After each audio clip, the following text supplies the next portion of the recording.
Good evening everybody, welcome to Apex Racing TV and welcome to races 92, 93, 94 and 95 of the iRacing MSA British Sim Racers Touring Car Championship.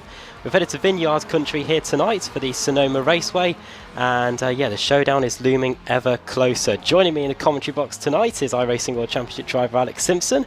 Alex, you've racked up a few hundred miles in a Skoda automatic around driving to and from the Nürburgring last week. Good to be back on home soil though. Yeah, absolutely. Hello everybody. Well, good to be back and yeah, looking forward to this one. Sonoma, a great little circuit, and yeah, it should be an interesting race. I haven't quite looked at the layout that they're running yet. I don't think it's the NASCAR-esque layout, is it? It's just the normal sort of like the IRL one, I believe, that they're doing. I think so, yeah. The longer layout of the Sonoma course today. Qualifying going underway at the moment. It looks a bit of a shambles. I see cars with smoke coming out the back of them, so hopefully they've been able to set their representative laps. We've still got 5 minutes to go there. We're running through the championship standings as well, going into this race meeting. David Baker leads the way, 135 points ahead of Stalin Chapelevsky. He is one of a trio of Apex Racing cars. Wojciech Savidovic, the Season 6 and reigning series champion, is in third, with Richard Gore in fourth. Bit of a way back actually to Gore there. And then Alex Smolensky in fifth. Dan Kraft joint sixth with Nicole Foggy in the Northern Lights racing car. Then Pete Harrod in eighth, ninth Ben Hackerson and 10th George Simmons. Moving over to the AM Championship, we've got John Roberts leading the way there. Ross McFarlane in second, Stuart Atkinson in third. Roy Ververke dropped down 2 positions to fourth. We saw him at the Sim Racing Expo a few weeks ago. Actually, Laura Bond in fifth for Pro Sim. And then over to the team standings where the battle between Apex and CQR continues. 153 points between them, and I'm sure right about this time they'll be focusing on getting as many points as they can for the showdown, which isn't too far away. CQR race up in third, Pro Sim 4 boosted the highest of the Pro-Am teams in fifth. Then Northern Lights Racing in sixth, Fanatec in seventh, 8th Automech Knockhill, 9th Sim Gear, and 10th GT Omega, with Team Mad with Automech Performance in 11th and Alphalatech in 12th. Pretty close in all the championships, actually. It'll be interesting to see what the bonus point situation is looking like as well. We're getting to the business end of the season as well. I mean, here we are towards the end of September. I don't really know where this season's gone, and yeah, the showdown's going to be upon us very, very soon. We may as well get it out of the way now, with just 4 minutes to go in the session. We saw the big news, Alex, we've got 2 prototypes joining the iRacing service in the next not too distant future. Yeah, they kept that one close to their chest, didn't they? I mean, obviously we know that they've been doing a fair amount of work with Audi and Porsche for the last couple of years. So, I mean, I'm not surprised that we're seeing it now that, of course, the LMP ones are kind of like dead, which is a bit unfortunate, but still. What a great, yeah, what a great couple of cars to add to the service, and yep, I for one, hoping that they're going to do some sort of, you know, world championship or something in that car, and you know, WEC is going to take over from Blancpain, but I don't think that will happen, unfortunately. But I wish it would, because I'll be in that car straight away. They could have done like a secret reveal at the Sim Expo or something on the big screen. That would have been something special there. Yeah, they kind of missed a trick there, didn't they? I mean, I think, I believe their budget allows them to do a certain amount of shows a year, and this year they did one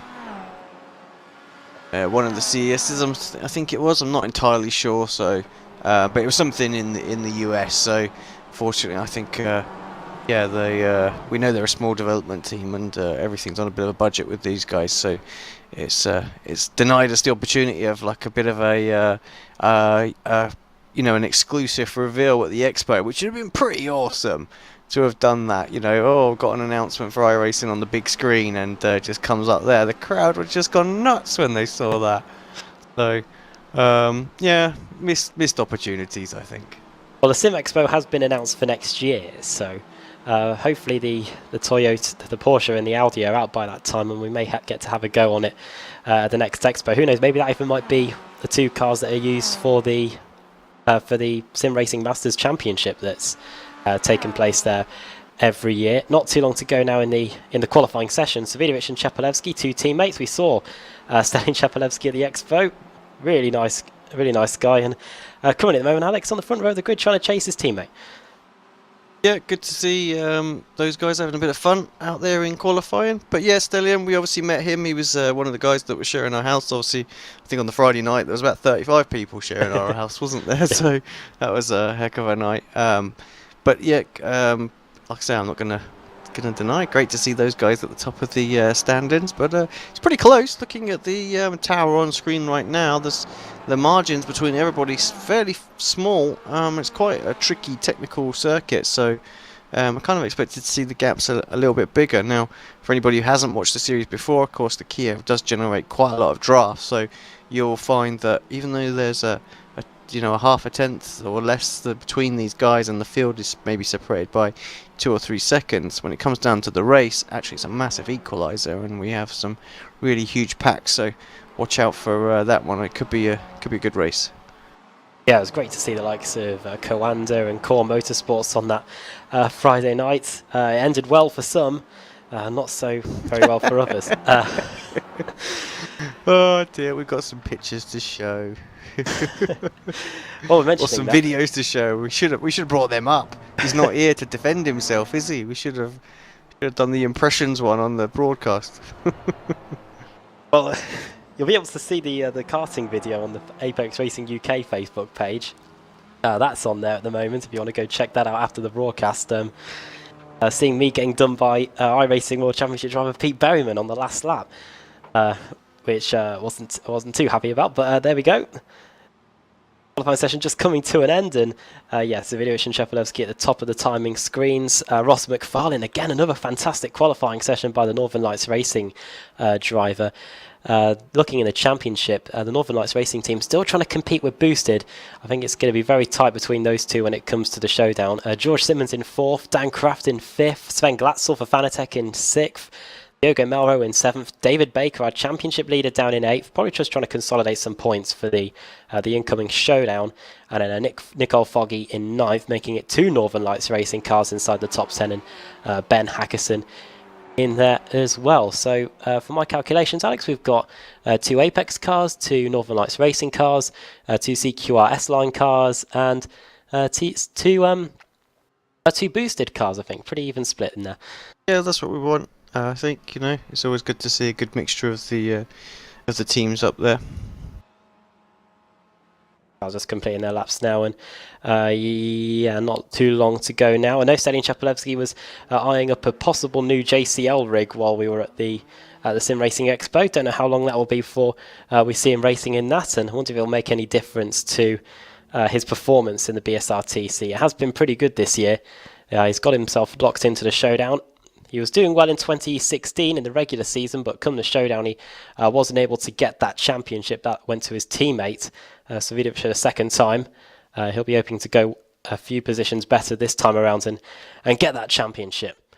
Quite a nice little setup Stellium will have as well. Obviously an Oculus driver. We've seen some of the videos and things like that, and yeah, get a nice new rig. And yeah, JCL launched 3, 4 new rigs. Yeah, look very, very nice indeed. A lot of nice equipment there as well. Of course, the Fanatec Direct Drive wheel was released, although they had that funky, camouflage looking sort of vinyl over the top of it, so you couldn't really see what the design was going to be like. But that stand was packed all weekend, and I don't know about you, but I didn't get on it. Some of the guys did, and yeah, said it felt really, really good. So yeah, it'd be interesting to see how that fares and what the price tag's going to sit at when they do announce it to the world. Yeah, the Sim Expo, this was my first year going, but it was absolutely heaving, and next year looks set to be even bigger. We'll run you through the grid. We've done the top 10. We'll go 11th on back. Pete Harridan 11th, 12th Alex Malensky, 13th is Josh Thompson, driving for Fanatec, 14th Alex Everett, 15th Dan Hunt, 16th Pete Newman, 17th Rusty Laidler, 18th Richard Gore, 19th Jack McIntyre, and 20th for Michael Hall. Brian Holmes in 21st, Matt Bunn 22nd, Maciek Sakovic in 23rd, Stephen Baxter in 24th, then it's 25th place for Mark Woodhouse, Adam McNally in 26th, Jamie Ayres 27th, Michael Blake in 28th, 29th Ashley Blake Hood, with Jake Blackhall in 30th, Martin Front in 31st, Robert Graham 32nd, Laura Bond 33rd, Scott Malcolm 34th, 35th John Roberts, 36th Lee Deemer, 27th Max Wright, 38th Stuart Atkinson, 39th Lorne Murray, and 40th Andrew Whitehead. And then it's Craig Evans in 41st. Kip Stevens 42nd, Nathan Davis in 43rd with his teammate Andreas Katz in 44th, 45th Colin Cunniff, Mark Johnston in 46th, Roy Verke in 47th, and starting at the back in 48th place is Cesare Rizzo. Without further ado, drivers will look to the lights, and we're getting set for round 92 of the British Sim Racers Touring Car Championship. Go!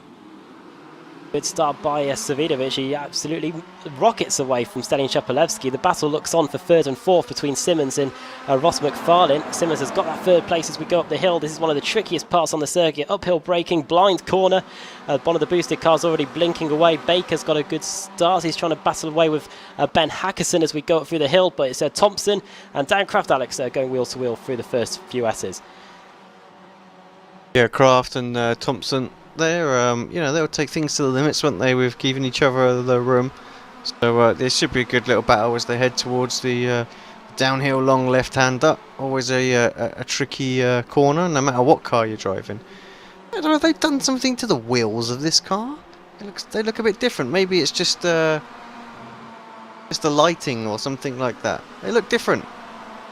Got some new rims or something on them. I was about to say, they look new, like new shiny rims or something.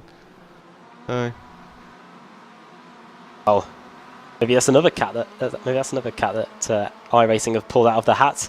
But yeah, going through the downhill section, this fast undulating part of the circuit over the top of the hill, and yeah, Thompson already having to withstand some pressure from Dan Kraft, who lost out of position at the start of the race to Sven Glatzel. I apologise, it's not Josh Thompson that's there, it's Sven Glatzel, who had a good qualifying, was up in 6th place, was already up to 5th, now into the hairpin for the first time. Careful, Dan, you don't want to go down that pit lane. I put Samuel Lebert there in the Formula Renault, and he wasn't too happy at all. Through the final corner, the hairpin, one of the key overtaking points on the circuit.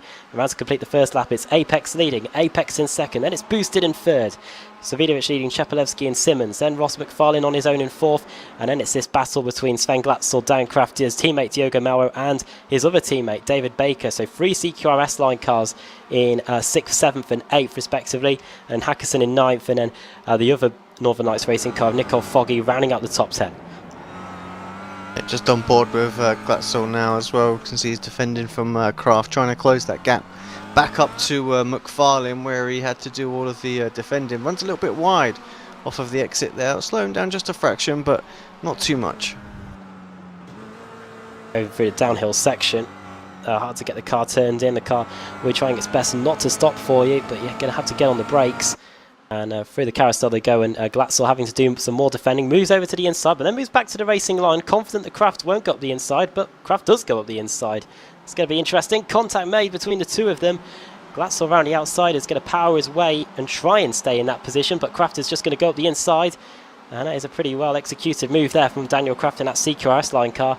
As him back into 5th place. Yeah, Glatzel left the door open there, didn't he? He had it covered off for a second there, and then just said, well, just invited the overtake, and wasn't an awful lot room in there, and Kraft kept the contact to a very minor little tap, but that was enough just to upset the car. Wasn't the Fnatic car there, and Glatzel had to concede the position. Unfortunate for Glatzel, but yeah, I think he brought that one on himself, didn't he, by just opening that door. Nice close battle between the race sub CQR car of Pete Harrod and the Pro Sim car of Dan Hunt. This is over 12th and 13th place. They've also got a few Fanatec cars for company in Alex Everett and Josh Thompson as they go up the hill to start lap 3 of the race, just over a 90-second lap around this Sonoma circuit. Dan Hunt, who's come in midway through the season, doing well, and Pete Harrod as well, getting some points for the racer with CQR team.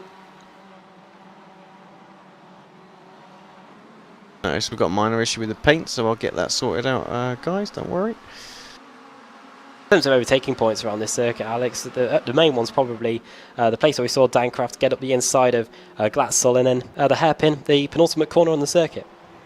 Yeah, I would say that's probably going to be the best place to go for a move. I mean, it is tricky. There's not an awful lot of room out there, so yeah, wait for drivers to make a mistake. Into the 2 hairpins are definitely your best bet. We found out also while we were at the Expo that Ben Hackerson should have his internet issues finally fixed. Something about the telemetry recording was causing him to blink out.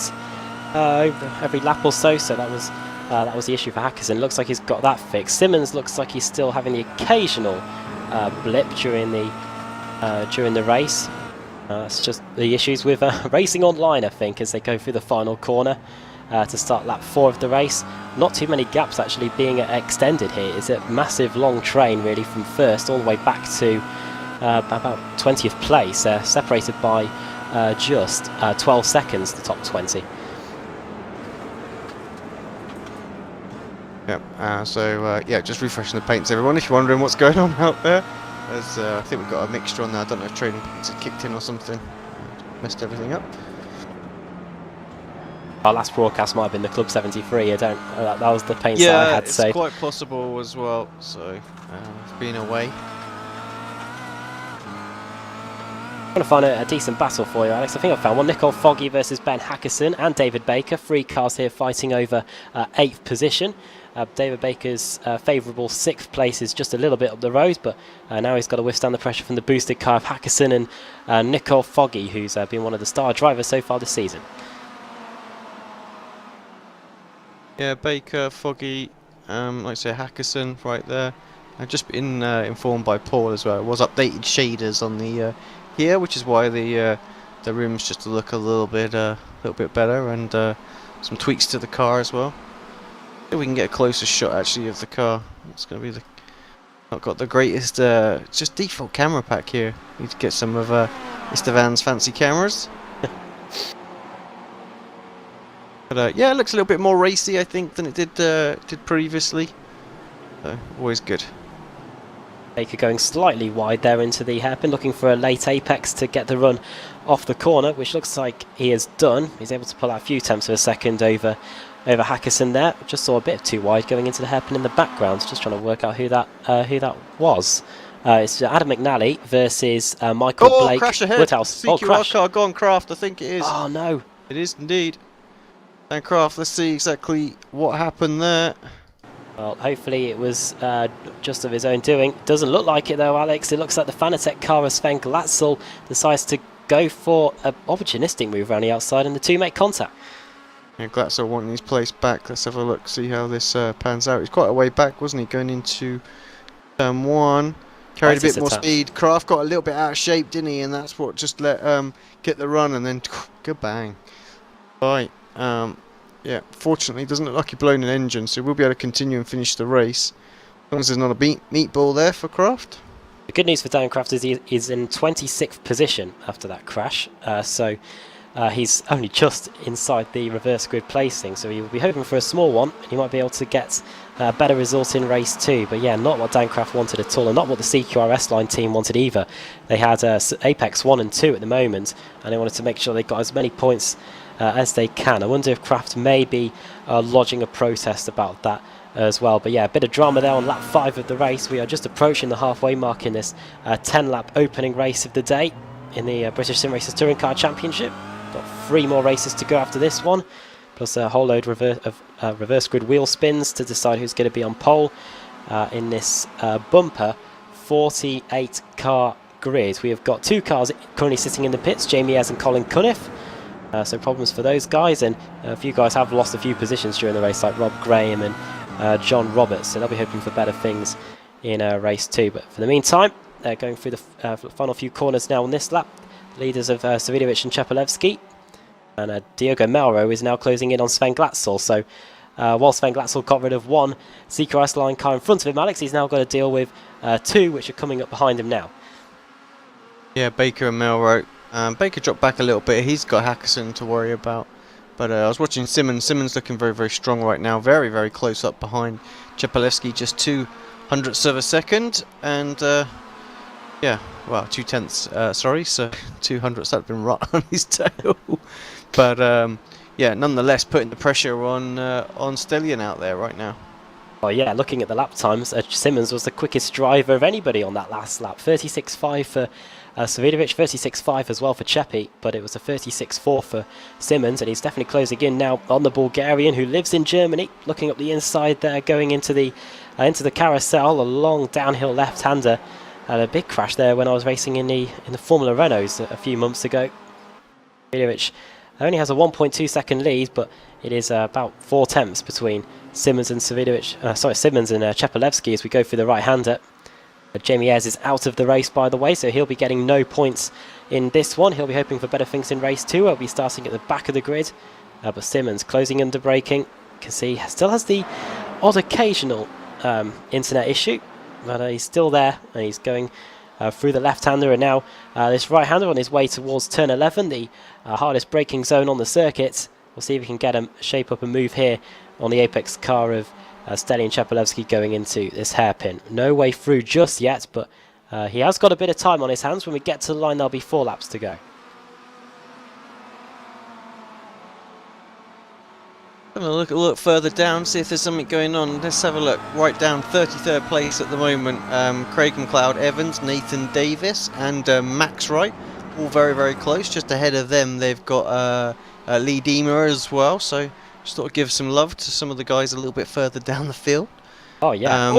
There's another good battle just ahead of them as well, and that's Martin Front and Ashley Blake Hood. They're very, very close. Ahead of them, Brian Holmes and Mark Woodhouse very close as well. So lots of battles going on out there. We said there would be at the start of this broadcast, and yeah, it's not failed to deliver. So great shot as well, as we just see coming down towards the hairpin, the cars working their way through the S's and back towards the to the main straight. So great shot. Wheel to wheel between Evans and Davis here. Davis, who has been told that he needs to get a few more points for the Apex team to help them with their fight against CQRS line for this season, and he's trying his best to get the car onto reverse grid pole. He'll be hoping. We have lost George Simmons. He's just dropped down the timing screen. He's probably going to return. He's back. Yes, he does. No, he's back. Yeah. But yeah, Nathan Davis all over the place going into the final corner, trying to get a move done around the outside. Oh, the Automech car of Max Wright says no way to that. And now here comes the Northern Lights Racing car of Craig Evans, who he was fighting with earlier. Evans has a slow down or something on the exit there, because he did lose a few attempts to Nathan Davis, and now Davis is right back again, putting the pressure on Max Wright as we head up the hill in towards turn 2. Oh, a movement up inside the top 10, Alex, I believe. Sven Glatzel and Diogo Melro possibly exchanging a position or two. Those two are very close, and just behind those two, it's all go between Nico Foggy and Hackerson. So these positions starting to heat up in the final few laps of the race. Melro looking to the outside, going into the hairpin. Off. Foggy late on the brakes, gets very, very close to Baker there as well, and he's worth pointing out that he's definitely worked his way through and past Hackerson, because it was Hackerson chasing down Baker just a couple of laps ago when we checked in with this battle. So there's been some sort of overtake off camera. And Baker's closed back into Melro. Melro again very close to Glatzel. So that whole little gaggle is formed back up again, which is always good to see. I can tell you that David Baker has officially locked himself into the showdown already, so he doesn't need to do any he can do what he likes, because it's contact between Glatzel and Melro, and this is just going to bunch things up even more. It's going to possibly be 3 wide as we head down the front straight here. Melro, Baker, Foggy and Hackerson. Hackerson staying well clear of that. He's still trying to, I think he himself is locked into the showdown as well as we go through the left-hander and up the hill. Yeah, that's just formed up massively now as well. Dan Hunt was trying to go for a move into the hairpin on the final corner that lap as well. He was unsuccessful to get by, but Pete Howard right on him, and he's tucked up behind Smolenski. So there's just crazy battles going on all over the place right now. Howard is under pressure from Everett, I think that is. Having to defend the inside, does that as well.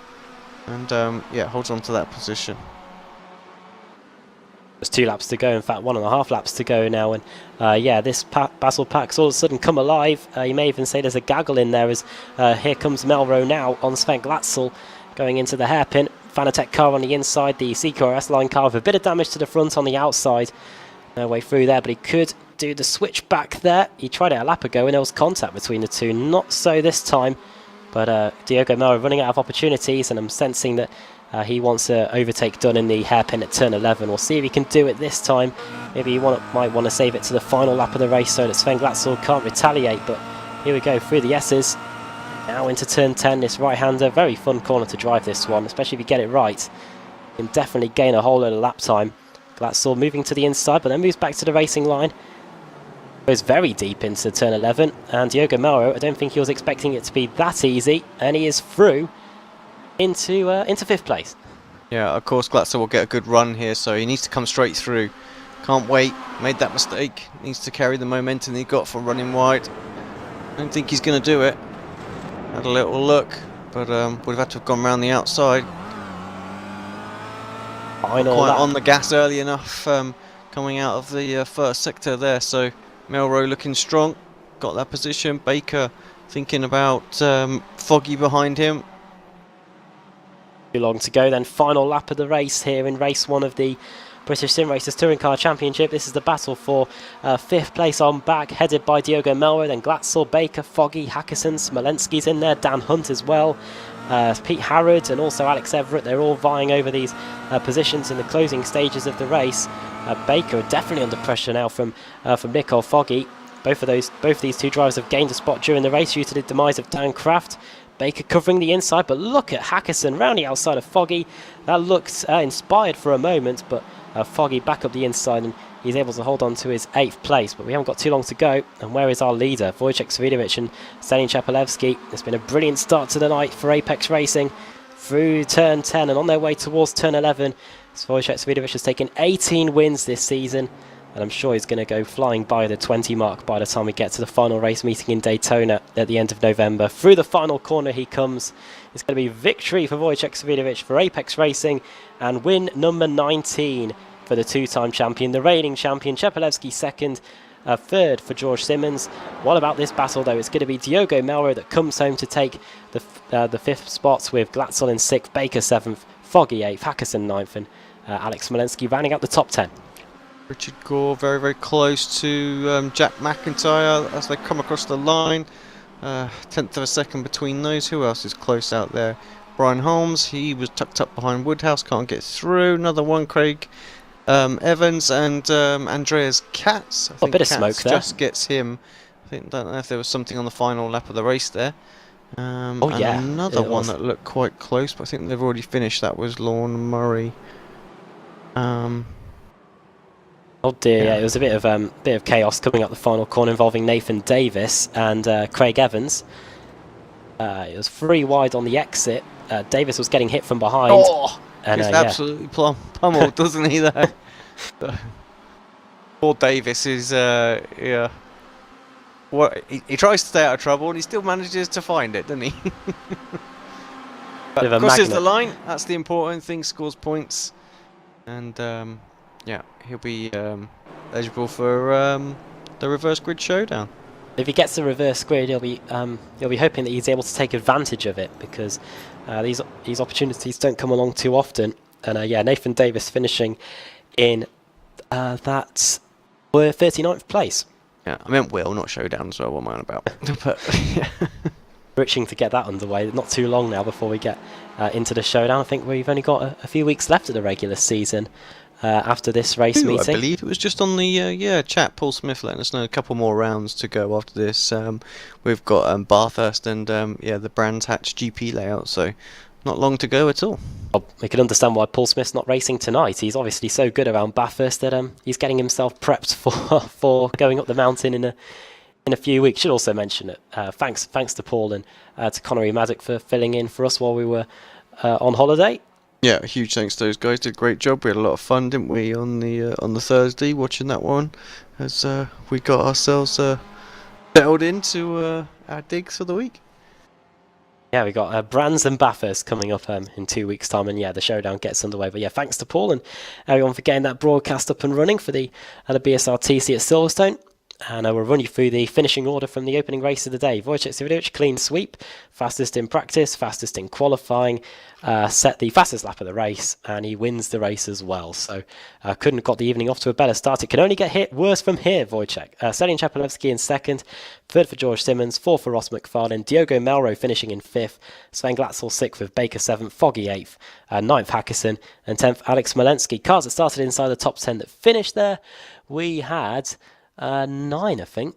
11th for Dan Hunt, 12th for Pete Harrod, 13th for Alex Everett, Pete Newman 14th, 15th for Josh Thompson, 16th for Michael Hall, 17th for Rusty Lader, 18th for Matt Bunn, 19th for Jack McIntyre, who started in 19th, and 20th for Richard Gore, 21st for Jake Blackhall, one of the biggest movers in the field, really. Good job from him to gain 9 places. We saw the iRacing stand at the Sim Expo. 22nd for Stephen Baxter, 23rd for Adam McNally, 24th for Michael Blake, 24th for Brian Holmes, with Mark Woodhouse in 26th, Martin Front in 27th, 28th for Magic Sakovic, 29th for Laura Bond and Ashley Blake Could in 30th, Max Wright 31st, Lee Deemer 32nd, Katz in 33rd with Craig Evans in 34th, Scott Malcolm 35th, and then 36th for Mark Johnston with Andrew Whitehead in 37th, 38th for Lorne Murray, 39th Nathan Davis, and 40th for Cesario Rizzo, 41st for John Roberts, 42nd Stuart Atkinson, Rob Graham in 43rd, then Roy Ververke in 44th. Kip Stevens 44th with Ververke 45th. Dan Kraft only 1 lap down in the end, so he will be eligible for the reverse grid pole. And Colin Cunniff and Jamie Ayres both retiring from the race early on. And Alex, I think as we get the reverse grid wheel up, this could be a pretty crucial race meeting in terms of the reverse grid wheel, because not too many positions were gained during that race. Yeah, no, like you said, I think it's going to be critical. We pointed out that there is only really a couple of places to do a move, and that becomes quite difficult when you're in the pack because everybody else has the draft. So you're kind of waiting for drivers just to make a tiny little mistake and stick your nose in there and go for those moves. We saw obviously Kraft pull it off. That's kind of what you got to do. Unfortunately for him, he had the incident later on in the race, didn't he? And set him all the way back. People might have to get inventive, yeah. Yeah, exactly. Let me bring up the wheel and give that a spin and get cracking. What are we going to end up with? All could be on. Might tick by, might not. It's going to be very close. Full it is. Well, CQR have just made a massive cheer. That's because Dan Kraft is on the pole for the second race of the day. Roy Ververke will be starting in 2nd place. Kip Stevens in 3rd, 4th Rob Graham and Stuart Atkinson. So I think a few pretty happy drivers there. And I think the 2 apex drivers of Chepelevsky and Savidovic could be the least happy of everyone as we get ready for the second race of the day. Round 93 of the British Sim Racers Touring Car Championship will be coming up at Sonoma after this break on Apex Racing TV.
Simulated racing can be awesome, but it can also be kind of a free-for-all. Interestingly, auto racing faced the same problem in its earlier days. Whether it was on the back roads, the beaches, or the city streets, the racing was fun. But there was always a certain level of chaos and danger, until some folks came along and put some order to all of this. Stuff like official racetracks, regulations about weight and equipment, and enforcement of standards. That's what gave us high-speed excitement, fast-paced action, and photo finishes. That's when racing became racing. The guys over at iRacing.com have made the same transformation in the world of sim racing. Sure, they've got the most accurate tracks and realistic cars out there, but that's just the start. See, iRacing analyzes the performance and results of each driver in every race, so you can be sure you're always placed in races where the competition will be tight, and that those reckless drivers who ruin it for us all are kept in the pits. Not to mention that with over 45,000 active members already in their vast community, you can find races day and night, so you can always get in on the action. You can even join a league of your favorite series. And since updates are always automatic, you don't have to worry about software and can focus on the track. Zip up your fire suit and check out iRacing.com.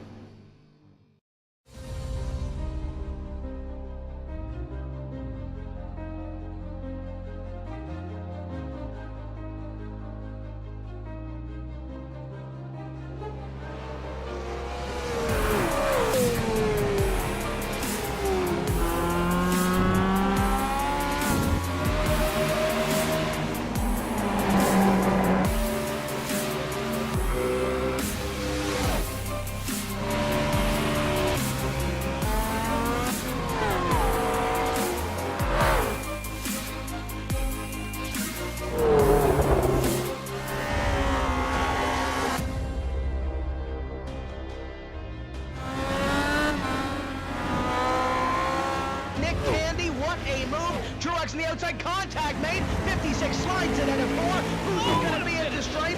Dead even, give it to Ryan Truex. Truex is your winner over Tandy.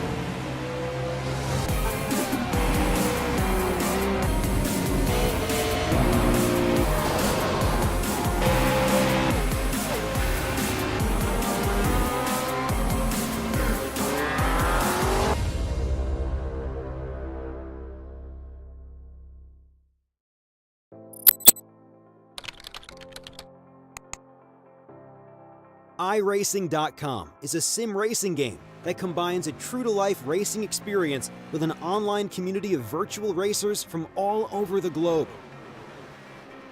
iRacing offers a multitude of officially licensed cars and tracks, laser scanned with millimeter accuracy. Their car models and mechanical systems are based on real-world physics and engineered in cooperation with manufacturers and race teams. iRacing's web-based interface allows members to compare stats and test drive any combination of car and track instantly. Their skill license system ranges from rookie to pro, ensuring members are always pitted against those with similar skill sets. Members are able to sign up for a weekly race series, compete in time trials, host a private race with friends, and participate in racing leagues created and run by the community. With over 60,000 members, iRacing works in partnership with renowned motorsport organizations like SRO Motorsports Group to deliver virtual races based on the real-life Blancpain GT series. iRacing's Blancpain Endurance Series features team racing, giving members the ability to build a team and participate in races ranging from 3 hours to 24 hours. Additional partners include NASCAR, IMSA, V8 Supercars, IndyCar, allowing members to race in their very own 24 hours of Spa, Bathurst 1000, Daytona 500, and many more. iRacing.com, delivering the most authentic racing experience short of getting into a real race car.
Simulated racing can be awesome, but can also be kind of a free-for-all. Interestingly, auto racing faced the same problem in its earlier days. Whether it was on the back roads, the beaches, or the city streets, the racing was fun. But there was always a certain level of chaos and danger, until some folks came along and put some order to all of this. Stuff like official racetracks, regulations about weight and equipment, and enforcement of standards. That's what gave us high-speed excitement, fast-paced action, and photo finishes. That's when racing became racing. The guys over at iRacing.com have made the same transformation in the world of sim racing. Sure, they've got the most accurate tracks and realistic cars out there, but that's just the start. See, iRacing analyzes the performance and results of each driver in every race, so you can be sure you're always placed in races where the competition will be tight, and that those reckless drivers who ruin it for us all are kept in the pits. Not to mention that with over 45,000 active members already in their vast community, you can find races day and night, so you can always get in on the action. You can even join a league of your favorite series. And since updates are always automatic, you don't have to worry about software and can focus on the track. Zip up your fire suit and check out iRacing.com.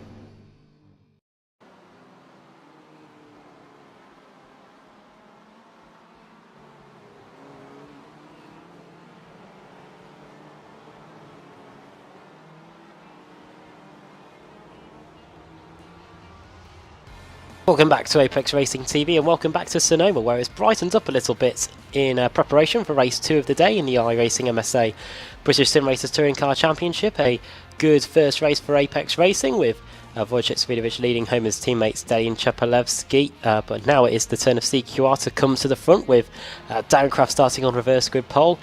Joining me, Adam Buff, in the commentary box is once again iRacing World Championship driver Alex Simpson. Alex, you're getting ready though to become iRacing Road Pro Series driver Alex Simpson for next year.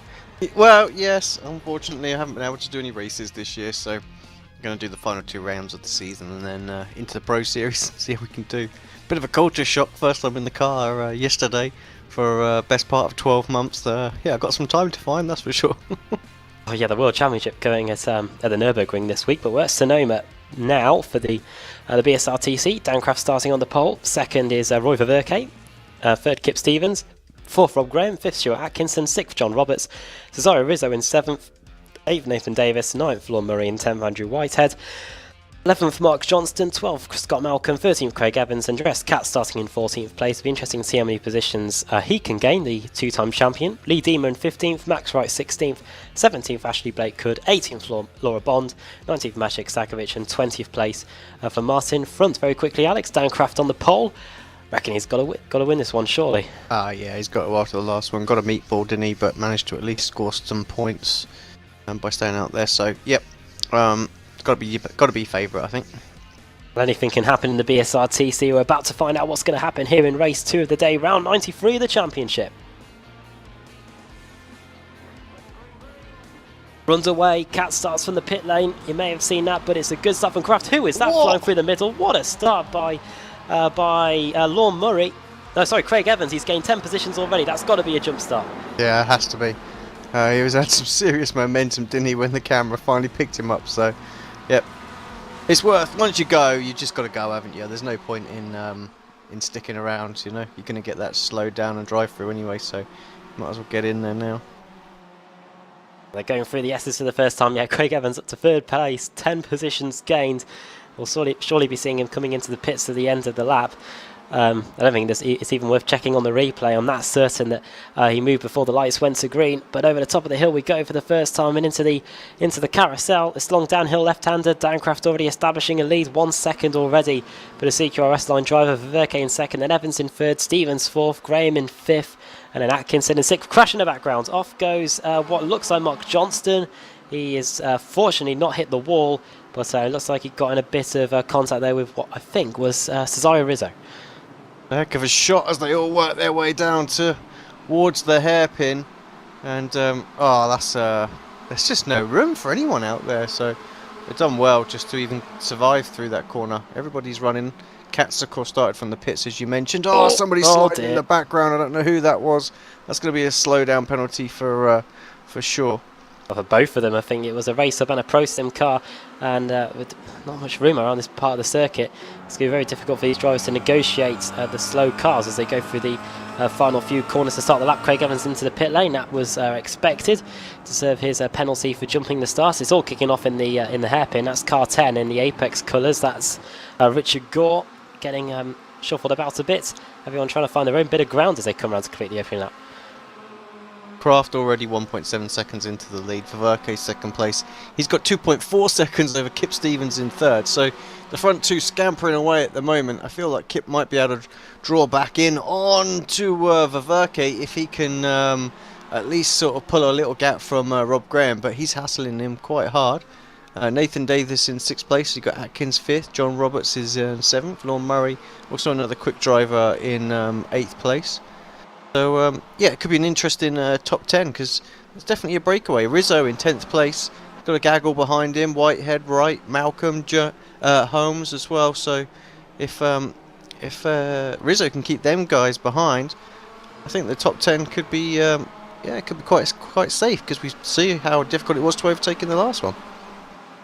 Definitely, yeah, we didn't see too many cars get inside the top 10 that didn't start there, so we'll see what happens in this one. Yeah, good battle between Kip Stevens and Rob Graham. Nathan Davis, one of the biggest movers through the field so far. 3 positions gained for the Apex Racing driver, trying to get some points to help the team in the team's championship and for the showdown. But Rob Graham trying to get by Kip Stevens, that's not going to work. Dear me, and up the inside goes Nathan Davis. Somehow, Alex, that ended a lot better than what it looked like it was going to happen. Yeah, I'll bring that back on a replay in a second. Let's just see how it pans out as they go through the final corner. It looks like you've got the John Roberts as well was in there. So yeah, let's hit the replay as they just sort of filter themselves out of there. While we look at the replay, there is a car in the wall at the hairpin. It's Scott Malcolm in his Automech car facing the wrong way. Was in about, I don't know whereabouts he was on the circuit, but yeah, he's dropped down the order now, Scott Malcolm. He was in about the top 20, but yeah, Alex, yeah, the Graham and Stevens incident. Yeah, I mean, I think it was alright actually in the end. Nothing but a racing incident there as well when you're that close to each other. So might be worth staying with Scott Malcolm, see what happened to him, because he is now way down the order. He's down at the back. In fact, I might even have exited the session. That was into the hairpin, I think. Some issues for him there, so just recovering, spinning, and there he is about to retire. So yeah, unfortunate for Scott. Richard Gore also out, Jake Blackall out. What happened to those guys? Oh, Richard Gore was running in 21st place, but now he's in the pit lane along with Jake Blackall. Both raced together in the same team at one point. Looks, it's a big one going into the first corner. Don't know how Blackall got involved, but Richard Gore definitely had contact with one of the Fanatec cars, which was Josh Thompson. Josh Thompson, who drives for Apex in the Formula Renault, has a big one there going through turn 1. Just trying to find out how Blackall gets involved. See the aftermath there with Gore. Blackall gets involved further, has a separate incident further up the road, possibly. Oh dear, no, he just pulled off and retired, Alex. So, yeah, I don't know what happened to Jake Blackall, but yeah, Richard Gore, big crash. Close for around about the 9th position. 7th, 8th and 9th. Kip Stevens involved in it once again. Lorne Murray trying to work his way through. Rob Graham still there. Here they go. This is lap 4 of the race. Yeah, few Automech cars represented here again. That is Oh, nearly a quarter panel there between Lorne Murray and Kip Stevens and Rob Graham. Graham taking the line I was probably taking in the Formula Renault. Stevens not holding back at all as they go up the hill, and they're definitely slowing everyone down because here comes the Team Mad GT Omega car of Cesare Rizzo back into the frame here as we go onto the loop. Don't know where Rob Graham's going. That's a new line. Hawaii maybe, as they go through the right-hander. And yeah, that's allowed his teammate Lorne Murray to get through. Graham losing a few positions, and Lee Deemer fancying his chances. Races used to racing the BSR MX-5. I don't know if he does it now, but back when we broadcasted it, he was one of the regulars in that championship. Matt Bunn and McIntyre going at it, Adam. Just a bit further back as well. That's for 14th and 15th place. They've got Martin just in front of those guys as well. Pretty close there between the CQRS line car of Bunn and McIntyre going into the right-hander.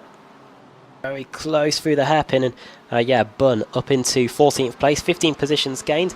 Him and Josh Thompson, despite the crash of Richard Gore, are two of the biggest movers in the field. 16 positions gained for Thompson in the Fanatec liveried car. Oh, Glatzel and Baker, Adam as well, all the way down in 33rd place. Look at this, side by side through the S's. Glatzel, who was racing with Baker in race 1, they're racing with each other again here, and behind them Diogo Melvo trying to get in the mix too. So CQRS line cars at the front and CQRS line cars at the back as there's a car off going through turn 10, rejoining the track, should be on before all these guys get there. And look at Glatzel going to the outside of Baker, and it's like 2x2 as there's a car off. That's car 21, that's Andrew Whitehead. He was running in about 13th place, so I don't know what happened to the boosted car, but he doesn't look like he's recovering anytime soon. Nothing you can do when you're in that position. You've got to wait for the pack to come through, haven't you? These guys still too wide. Oh, contact as well there. Not sure who that was. Was that Svidovic? I think it was. Wojciech taking a hit on the side. I wasn't sure who it was, but one of the Northern Lights cars, I think. Oh yeah, Savidovic and Foggy and McFarlane. Also Adam McNally's brightly coloured Kia Optima right in the mix there as well, as Wojciech tries to get up the inside of him into the right-hander, which he duly does. McNally, though, regular in other series like the BSR Kia Cup and the Club Series and the BSR Porsche Cup.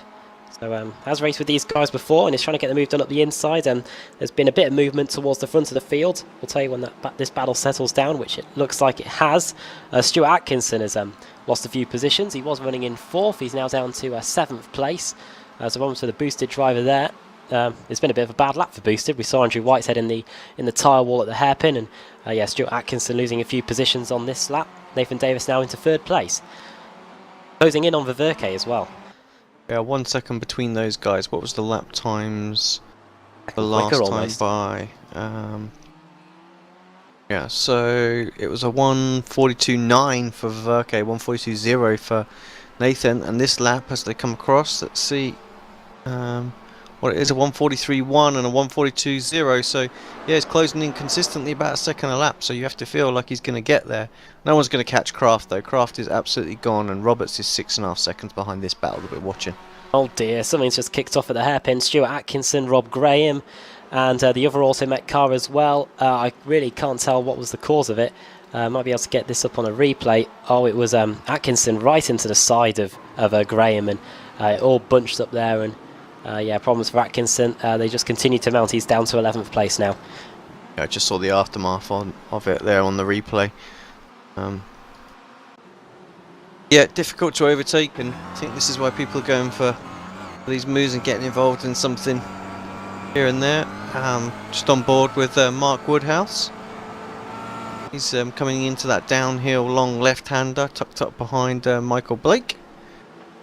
Tenths of a second, different lines going through that corner. Woodhouse deciding to sort of hug the inside a little bit more, while Blake carrying the extra speed through sort of about a car width wide. While we were riding with Mark Woodhouse, Nathan Davis is up into 2nd place, past Roy Viverke into the hairpin at the back section of the circuit, so the Apex car up into 2nd place now. But yeah, Mark Woodhouse up inside the top 20, doing pretty well there in the Team Mad GT Omega car. Yeah, just see that on a replay there. Viverke, very generous, I would have to say. Didn't really defend that one at all, and left plenty of room on the inside there. And Davis said, "Well, if you're going to hand it to me, I will take it. Thank you very much."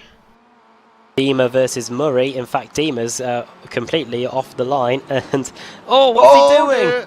Well, standard quarter panel stuff, that right there, isn't it? Just drifted into him, into that rear, and yeah, Max Wright, unfortunately, involved in there. Dima, Rob Graham. They've just got to wait for the whole field to go. Oh, who is that? It was taking a very wide line there. Almost head first into to the cars that were trying to recover. Well, everyone is the redeemer of a few positions. Bad, ladies and gentlemen, sorry. On to lap 7 of the race, and yeah, problems for Lee Diemer, for Max Wright, and I think Rob Graham might have even been involved in that as well, because he too has gone for a ride down the timing sheets. Right then, Nathan Davis, what was his lap times? I don't think he's going to get to Kraft by the time this race comes to an end. We're on lap 7 of 10. He did a 1:42.5 on that last lap, which was the quickest of everyone in the field, but Dan Kraft's 1:42.6 on that last lap implies that I don't think Davis is going to get to him by the end of the race. Verke's in 3rd, Roberts 4th, 5th, Stevens, they're all pretty much spread apart now. And then Murray's trying to hold back Rizzo in 6th and 7th. And then it's this massive battle between Stuart Atkinson and Matt Bunn and Josh Thompson, who have been sliving their way through the field, both gaining 20 positions and 22 positions respectively. Yeah, very good run from those guys. Could be a couple of places on the off-in, 4 laps to go. A lot of stuff happening in this race, and we're only on lap 7, so yeah, a lot of action in this second race, and pretty much everyone on back from 8th position has gained a ton of positions. Shows you that the guys at the front have pretty much gone backwards as there's contacts, as Thompson goes into Bunn. Not going to be happy with that one. Now here comes the Dutch liveried car of Martin front as they come across the line, and oh, look at Atkinson darting about on the front straight. Bunn going to the outside. This will be a tremendous move if he pulls it off, and they go into each other, and off they go for a ride through the dust and through the dirt. Atkinson, he was trying to leap over the fence, but yeah, that wasn't going to work. Well, these things happen, unfortunately. I was about to comment on how close this pack was when you look at it from sort of what is 8th place. I mean, there's nothing all the way down. Look at it, I mean, look, I'll just go into the middle of that pack. I mean, you can just tell there's just no room all the way down to, oh my word, where are we? 36th place. Andreas Katz started from the pits, is at the back of this gaggle. Come up in the blimp and just take a quick look at that, because there's the huge snake all the way. Well, my timing screen says 8th place down to 36th is only 14 seconds, so that shows you how close everything is going on here. There's positions changing left, right, between Laidler and Newman, isn't there? But everything else is really, really close. And we've got Hackerson here. He's just watching this battle between Woodhouse and Blake. We were looking at Woodhouse earlier on. He's got Brian Holmes just in front of him. This is a battle over about... just trying to find Woodhouse's name, but this is about 16th and 17th. So another close battle in the midfield, and another CQRS line car involved there. That is Michael Hall. Those are battles everywhere going on here as further up. We keep darting about, but Martin front has possibly lost the front as he goes for the final penultimate corner. Loses a few positions there, and in the background there's even more carnage going on. That's Alex Everett versus Laura Bonds. That's over 13th and 14th place. Yeah, front trying to get back past McIntyre. Baxter behind them as well. Bond and Holmes very, very close. Bond and Everett very, very close. Lap 9 of the race, 2 laps to go then in race 2 of the British Sim Racers Touring Car Championship here, as Brian Holmes has lost a few positions. He's getting passed by 2, 3 cars, maybe even 4 if Hackerson can get it done around the outside here into the infield section. Holmes down to 20th place now, and it could be even worse. I don't know if there's a slowdown or something wrong with the car, but yeah, Brian Holmes getting passed by Laidler and now getting passed by Simmons as well. Yeah, big problems there for him. Losing a few positions, and yeah, could be outside Thompson, the top 20. McIntyre and front note very, very close. Wow, look at this. Oh, GTO Mega Car trying to get involved there, and contact again between front and the Sim Gear car of McIntyre. This allows Stephen Baxter to go around the outside and into 10th place. That's his 15th position gained during the race, and now here comes Matt Bunn to try and take advantage of Martin front as well. Around the outside he goes of the Northern Lights racing car, and yeah, that is Matt Bunn now up into 11th place. Woodhouse and Blake also changing positions there, wheel to wheel into towards turn 10. That'll be a good move if he can get it done around the outside without contact. And now here comes Michael Hall, free wide into the hairpin. This never usually works, and Bunn goes for it. Up the inside, that's a bit opportunistic, and he uses the car in front as a bit of a brake, but yeah, through he goes, Michael Hall. That was all on the track, and I might just say, Alex, that was firm but fair. Yeah, I think so. You know, the inside was available there, and Woodhouse had the opportunity to close it off if he wanted to, but left the door open, and I think Hall made his intentions clear that he was going to come up the inside. You've got to leave somebody a little bit of room if they're obviously going to do that. It wasn't excessive using those brakes, was it, at all? It was just a tiny little nudge, so I think that's touring car racing for you. Definitely wouldn't be seeing that in the WCS. Well, if you do see it on Saturday, Alex, then something must be wrong. On to the infield section. I'll try that with Cronky when he laps me, shall I? Oh, just a bit, Okay. you know, just a bit of touring car racing.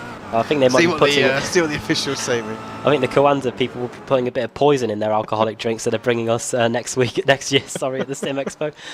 But yeah, Dan Kraft on his way. Well, he's been the pick of the bunch going through turn 10 and on his way towards the hairpin for the final time. His first race was a disaster, but he got the reverse grid pole, and you need that look in this series if you want to be with a chance of the showdown and a chance of the championship. It's already been a win for Apex, but it's going to be a win for CQRS line here in race 2. Dan Crafts comes through the final corner and wins round 93 of the British Sim Racers Touring Car Championship. Nathan Davis makes sure that CQR don't get all the points. He gets that second place, and Roy Ververke with a fantastic podium. Must have been chatting to Stelian Chepelevsky a bit at the Expo, because that is probably one of his best results of the season. Yeah, absolutely great run from him there.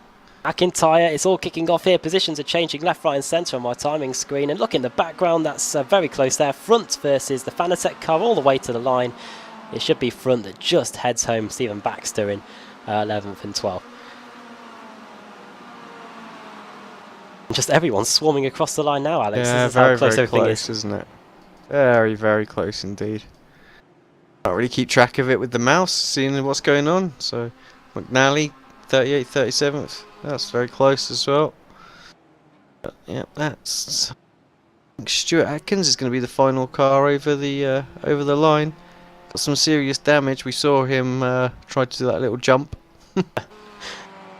Yeah, it's not Bathurst. That's in 2 weeks. You can definitely jump the wall at the Chase there if you get enough momentum. I think back in like season 5 or season 6, the team's champions Timo managed to do like a championship photo by all the team just jumping over the leap at the Chase. But yeah, here comes Stuart Atkinson. He's going to be finishing in 42nd place, and I believe he is the last classified driver. Yes, he is. So we do get another full. It will be a boosted front row, which is what they definitely need, especially with Northern Lights Racing breathing down their necks in the Pro-Am Teams Championship. Take us through the final results, if you would. They're up on screen right now. Well, after not too much overtaking in race 1, we've had an enormous amount of overtaking in race 2. Literally, the positions gained column on my timing screen is just fully green. But Dancraft takes the win, second for Nathan Davis, third for Roy Ververke, fourth John Roberts, fifth Kip Stevens, sixth Lorne Murray, Josh Thompson with a seventh after starting in 32nd place. That is a fantastic drive from him. Eighth for his own, ninth Jack McIntyre, and 10th for Matt Bunn. 11th for Martin Front, 12th Stephen Baxter, 13th Alex Everett, 14th Laura Bond, 15th Michael Hall, 16th Michael Blake, 17th Mark Woodhouse, 18th Ben Hackerson, 19th Rusty Laidler, and 20th for Pete Newman. 21st for George Simmons, 22nd Ashley Blake Hood, Stelian Chapelevsky finishing in 23rd with David Baker and Melrose, the two teammates, 24th and 25th. 26th for Wojciech Savidovic, so if we get the smallest reverse grid possible, he'll be back at the front for race 3. Glatzel 27th, 28th Alex Smolensky, 29th Nicole Foggy, and 30th for Pete Harrod. Ross McFarlane in 31st, 32nd Jamie Ayres, 33rd Maciek Sakovic, and Andreas Katzen 34th after that pit lane start. 35th for Colin Cunniff, 36th Brian Holmes, 37th Craig Evans after that jump start, Adam McNally 38th, 39th for Lee Deemer, and then it's the two boosted cars at the back of the classified field. Whitehead and Atkinson 41st and 42nd, and then the cars are out of the race. Mark Johnston 4 laps down, 5 laps down Max Wright, Jake Blackhall Don't know what happened to him. It wasn't a crash that made him retire. It was definitely a crash that made Richard Gore out of the race, flipping over on the front straight. And Scott Malcolm, 9 laps down, he was off in the pit wall in the final corner. And Dan Hunt, 10 laps down, problems for the Pro Sim driver. Good race, I think, Alan. Wasn't sure we'd get something like that, but the reverse grid, yeah, delivering. That's what can happen, I suppose, when you get the full. We'll be hoping for another full, I think, or boosted will be. And yeah, once again, Wojciech's video, which we'll be hoping, Alex, that you deliver your driver a pretty small reverse grid. But we'll see what we can do. Put up on the screen. Get my little rollerball mouse to work. Go. How are the LEDs lighting up on the keyboard? Are they all doing well? Yeah, it's all working fine. Interesting new little feature added. Oh, it's going to be a small 128. Well, that's going to be Savinovic starting in 3rd place. I think you'll take that. It's Alex Walensky on the pole, Sven Glatzel 2nd, Savinovic in 3rd. I think he's going to find it tough to get by Glatzel, I think. Diogo Melro in 4th and Baker in 5th. So it's pretty much back to the race 1 style grid, with some of the fastest guys in the series at the front of the field. So we'll see how they tackle race 3. That's going to be coming up after the break on Apex Racing TV and the British Sim Racers Touring Car Championship.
Simulated racing can be awesome, but it can also be kind of a free-for-all.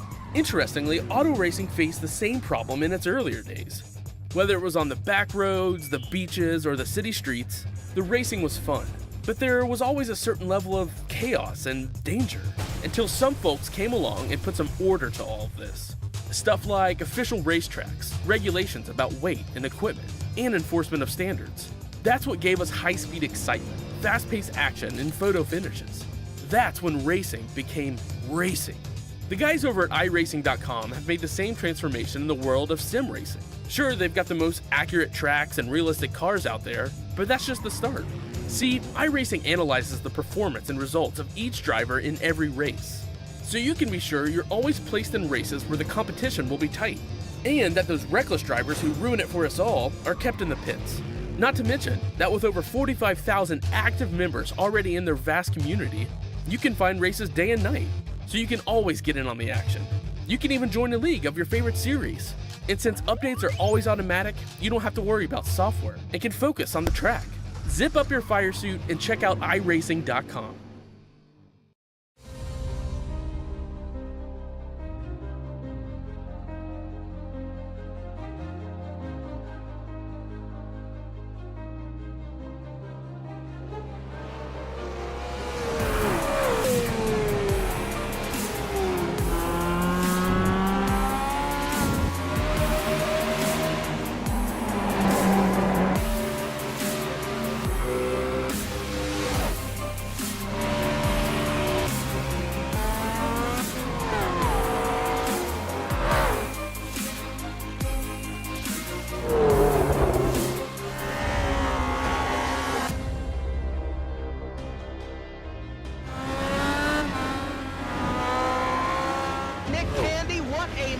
Truex in the outside, contact made. 56 slides it into 4. Who's going to be into the stripe? Dead even, give it to Ryan Truex. Truex is your winner over Tandy.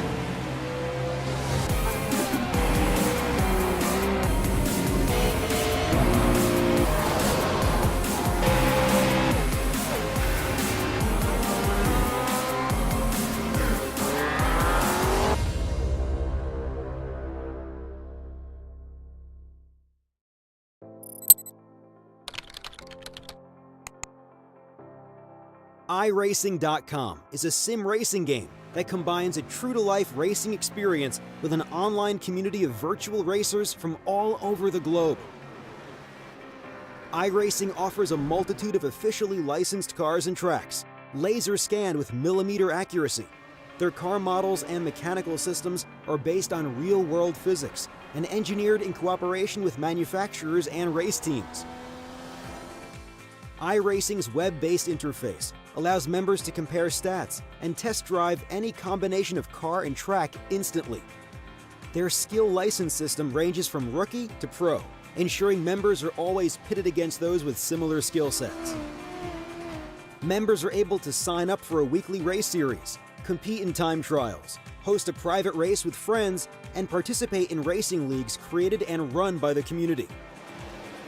With over 60,000 members, iRacing works in partnership with renowned motorsport organizations like SRO Motorsports Group to deliver virtual races based on the real-life Blancpain GT series.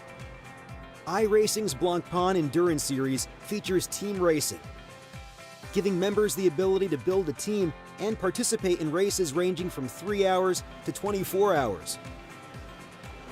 Additional partners include NASCAR, IMSA, V8 Supercars, IndyCar, allowing members to race in their very own 24 hours of Spa, Bathurst 1000, Daytona 500, and many more. iRacing.com, delivering the most authentic racing experience short of getting into a real race car.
Welcome back to Sonoma Raceway for the third race of 4 in the iRacing MSA British Sim Racers Touring Car Championship. Round 94 of the series. We're approaching the 100 mark, and then yeah, only a few more weeks to go before the showdown gets underway. Next week it's Brands Hatch, the Grand Prix circuit, and then yeah, Mount Panorama Bathurst on the 5th of October. And after that, showdown begins, where all the points are reset for the top 10 plus a few wild cards in the Pro, the Pro-Ams and the Teams Championship. And they'll be going out for the final 7 weeks to decide the championship, racing at the likes of Suzuka, the Glen, possibly Monza, that might get replaced with Snetterton, Sebring, Interlagos, Red American, and Daytona. So Alex Simpson, who joins me in the commentary box again for this one. Yeah, we've still got plenty of action still to go this year. Oh yeah, loads to go. Yeah, it's going to be a good close to the season. Just around 94, that just seems crazy to me. What's more crazy, we've done this for 3 years now. We've done quite a few seasons. Yeah, we all started together on season 6. This is now, well, that's season 11 or season 12 of the BSRTC. So yeah, plenty of races and plenty of times gone by. I don't know how many races we've actually broadcasted in that time, but I'm sure we might even be nearing the I'm sure we've done 500 plus. Anyway, yeah, not too long to go before the second race gets underway. Snetterton, I don't know if you've had a go on it, Alex, on iRacing. No, I haven't had a play yet, so I haven't really had a chance to set up any sort of new features. Still trying to get my sim built back in shape. I'm going to do the World Championship on a sort of stand-in rig until we get everything finished. So yeah, once I get everything completely back up and running, then I can have a play again. Seeing if I actually bought it, I can't remember, but I definitely haven't driven it yet. I bought it in case we do go here later in the season. In fact, I haven't bought Snetterton yet, so we'll find out soon enough whether it's going to be on the calendar for later in the year. But yeah, the key is around the tight and twisty Snetterton 300 layout. Will definitely be interesting. I don't know whether the shorter 200 might be better, Alex, because we get a bit of a long straight. Yeah, maybe. I was just interested to see how many races we've done together. Now, I can't obviously work that out right now, but I know as a channel we've done over 1,000 broadcasts now, so admittedly that includes track guides and things like that, but I bet it's fair to say that BSR is at least 50% of that. Yeah, definitely. I think 500 plus, because back before the Pro Series started, it was just over 30 races in a season, and we did that for a good 3 or 4. And you got to remember, the first batch that we did, was it two seasons? Weren't even on this channel. No, on BSRT. Yeah, the late BSR TV. So yeah, plenty in the past. So yeah, and quite a few champions as well that we've been through. We've been through Savidovic in season 6. We had David Baker season 7, Katz in season 8. Then we had Sebastian Job dramatically winning the title in season 9. Then we had the Winter Series, which Jamie Fluke, the iRacing World Championship driver, was able to win in the Kia Optima. Then we had season 2016, I should say, which Wojciech Savidovic duly won. And then we had the Winter Series in the MX-5, which Kip Stevens ended up coming out on top in as well. So yeah, shows you how many seasons we've been through since August 2014, when we first started covering the BSRTC here on Apex Racing TV. And we're not too far away from doing round 95. Yeah, I mean, as you said, session's about to finish, but just for viewers that aren't actually watching, or first time watching, Adam, just give them a quick little rundown of what the series is about in sort of 30 seconds or less. Well, the BSRTC, probably one of the most hotly contested leagues on the iRacing service. We get 40 plus grids every week, and yeah, Kia Optima front wheel drive car, probably even more powerful than your standard British touring cars. I mean, yeah, we get 4 races every week from March all the way through to December. With reverse grid wheels, and yeah, should be pretty easy to get yourself on the grid. And yeah, you could be racing next week, which would be a Brands Hatch GP. So yeah, really good championship, and yeah, probably one of the most close championship we've got on iRacing at the moment.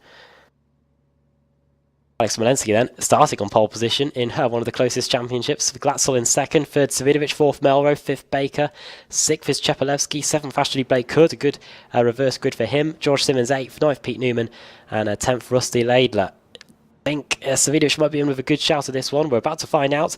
Can Sven Glatzel stop him? He's usually one of the quickest drivers in terms of fighting his way through the field. What can he do at the front? Underway. Good start from Smolenski. What can Glatzel do? He slots into second place. Savidovic can't really do much. There's a CQR car of Baker getting forced out wide. Terrible start for him. He's down 2 positions already as we go up the hill. It's the Pro Sim car leading the way into turn 2.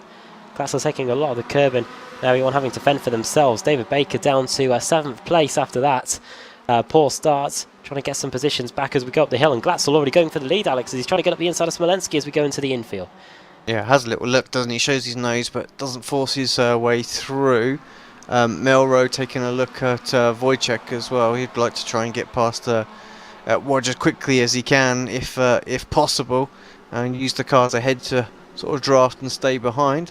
Chepalewski has got George Simmons behind him. Those two seem to have been glued together for the best part of the evening already.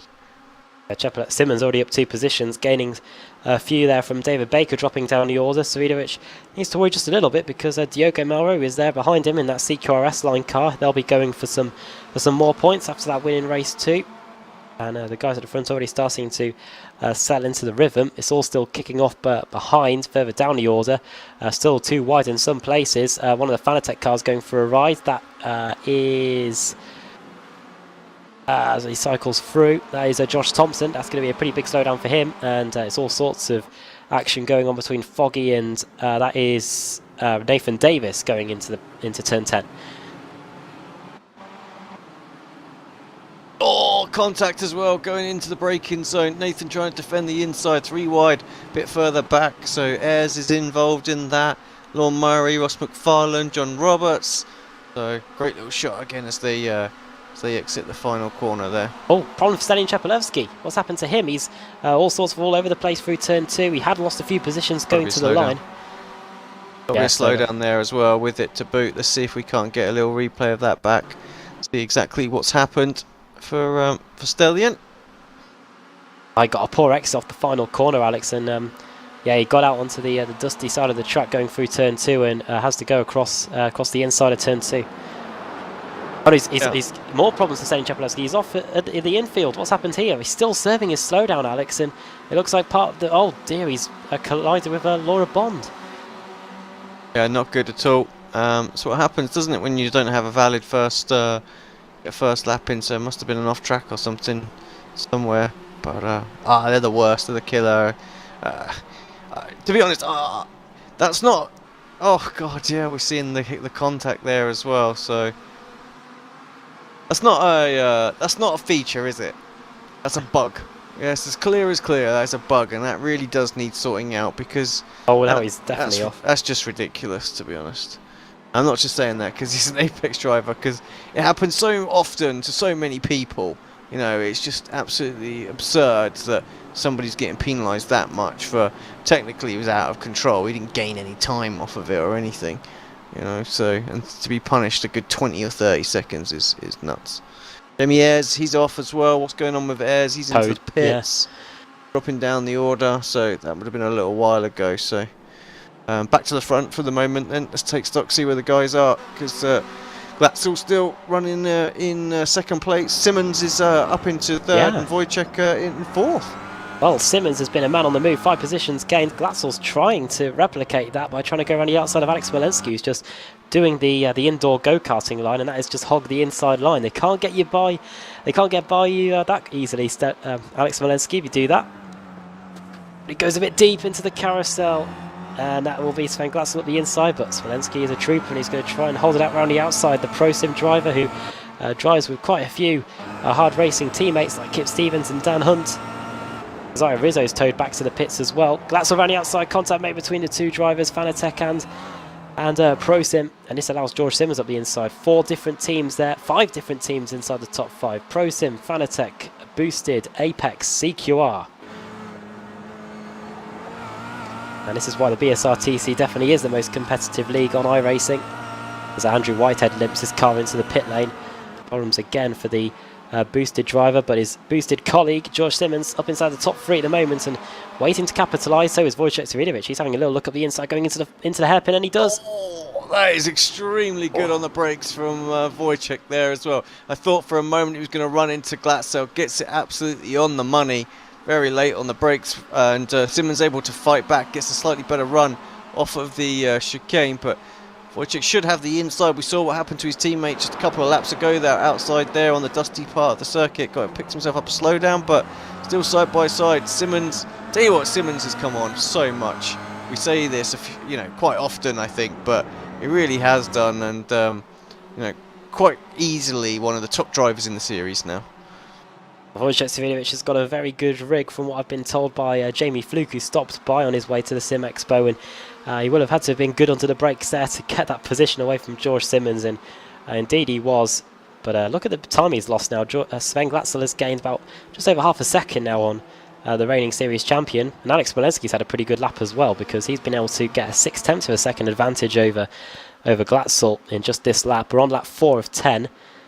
And once again, this is turning into a pretty good race for CQI. You can see 3 of their cars inside the top 10. We've got Baker, Melrose and Michael Hall all present. Plus we've got the race sub cars, the B team of CQR and Pete Newman. And Rusty Laidler, not too far behind him as well. Yeah, from the sort of the team championship point of view, a big issue when Chippy fell down. He's still out there, 41st place, running around, but yeah, huge. Nicole Foggy, he's side by side with John Roberts. We can't quite see it, but he is there. There he is as we come to the outboard camera. Boosted, again, involved in some sort of battle. Very close there. Very difficult to go wheel to wheel through that section, because the car will be understeering if you're on the outside, and that tyre wall will be beckoning. But yeah, good battle there between John Roberts and Nicole Foggy over positions outside the top 20. Wheel to wheel between another Northern Lights Racing car. That is Ross McFarlane, who is always good in terms of qualifying for race 1, but when it comes to the reverse grids, he just doesn't have the look to be near the front. He's battling away with Josh Thompson. This is over 23rd and 22nd. Yeah, you have to feel Thompson made some serious gains in the last race, so he definitely knows how to pull the moves. So keep an eye on him just for a little bit, see if he can get back up and maybe into the top 20. Back at the front again, Alex is heating up. Here comes Simmons and Wojciech again, fighting over that final spot on the podium on lap 5 of 10. Spirit covering that inside line, and this train is just starting to get ever longer, as I wonder if Smolenski might just be backing the pack up a little bit, because no one's been able to find a way through just yet. Yeah, I mean, looking at the lap times, definitely doesn't seem like the fastest out there, but he's not making any mistakes, is he, Alex? And that's what's making it difficult for drivers to get by. So a good run, and once again for Glatzel. Just can't quite carry the speed through the right-hander. It's maybe a little bit vulnerable now. Wojciech around the outside, late on the brakes. Got to carry the momentum around the corner. He'll get a good drive off. Glatzel does, squeezes him against the wall just a little bit there. Simmons drops back, wants to see exactly what happens here. Doesn't want to get collected in anything. That's a good move from Wojciech. He's just about got the overlap, although I think Glatzel might want to throw his nose up the inside. And a little bit of contact between the two, and Simmons says, well, thank you very much, I'll take that position as well. Well, Wojciech, I'm sure his spotter said he was clear, and he made wasted no time at all in moving over to the inside line, and Glatzel gave the Apex car a little bit of a touch at the back, and he's the one that's lost the position to George Simmons. So Simmons now up into 3rd position as the CQR battles CQR drivers go into battle. It's Baker versus Melrose versus Hall, and it looks like Baker's got the positions. Hackerson! What's side happened? by side with Laidler. That was extremely close, and they were both out of shape for a little moment there. Matt Bunn's behind them, and they've got Laidler's teammate ahead of him. The B team, as you called it early on. Paul's going to lynch you for that when he sees you, I have to say. But doing a great job. Oh, Bunn just throws out the inside. He's like, surprise! Thank you very much. And, yeah, picks up that place. Good little move from Bunn. Well, I said he picked it up, but just didn't quite get the momentum out of there, did he? Hackerson held onto it. Oh, he's round the outside now, through the fast corners. Hackerson just gets the line all wrong. This is great battling out there. Oh, I guess CQRB team could be justified if they were a Pro-Am team, but they are definitely a Pro team, so I'll probably rescind that comment. But Hackerson now having to put up some good defensive driving there from Michael Blake, who's trying to get a move done around the outside, driving, I believe, what is the Alphala Tech team, but they have changed their colours this season.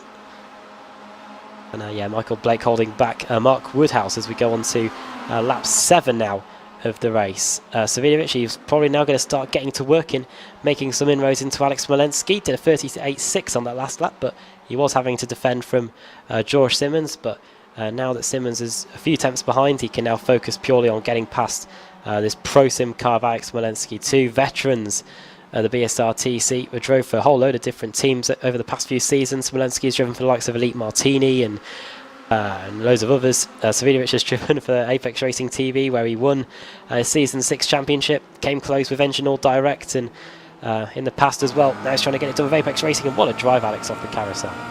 Yeah, got great momentum through there. He's got the inside for this corner, which is the critical place, and actually he's later on the brakes than Smolensky is, even though he's the tighter corner. So there's no room between them. You could get just a little piece of paper between them there as they went through there, and great respect I know these drivers have for each other, and Wojciech trying to get this move completed.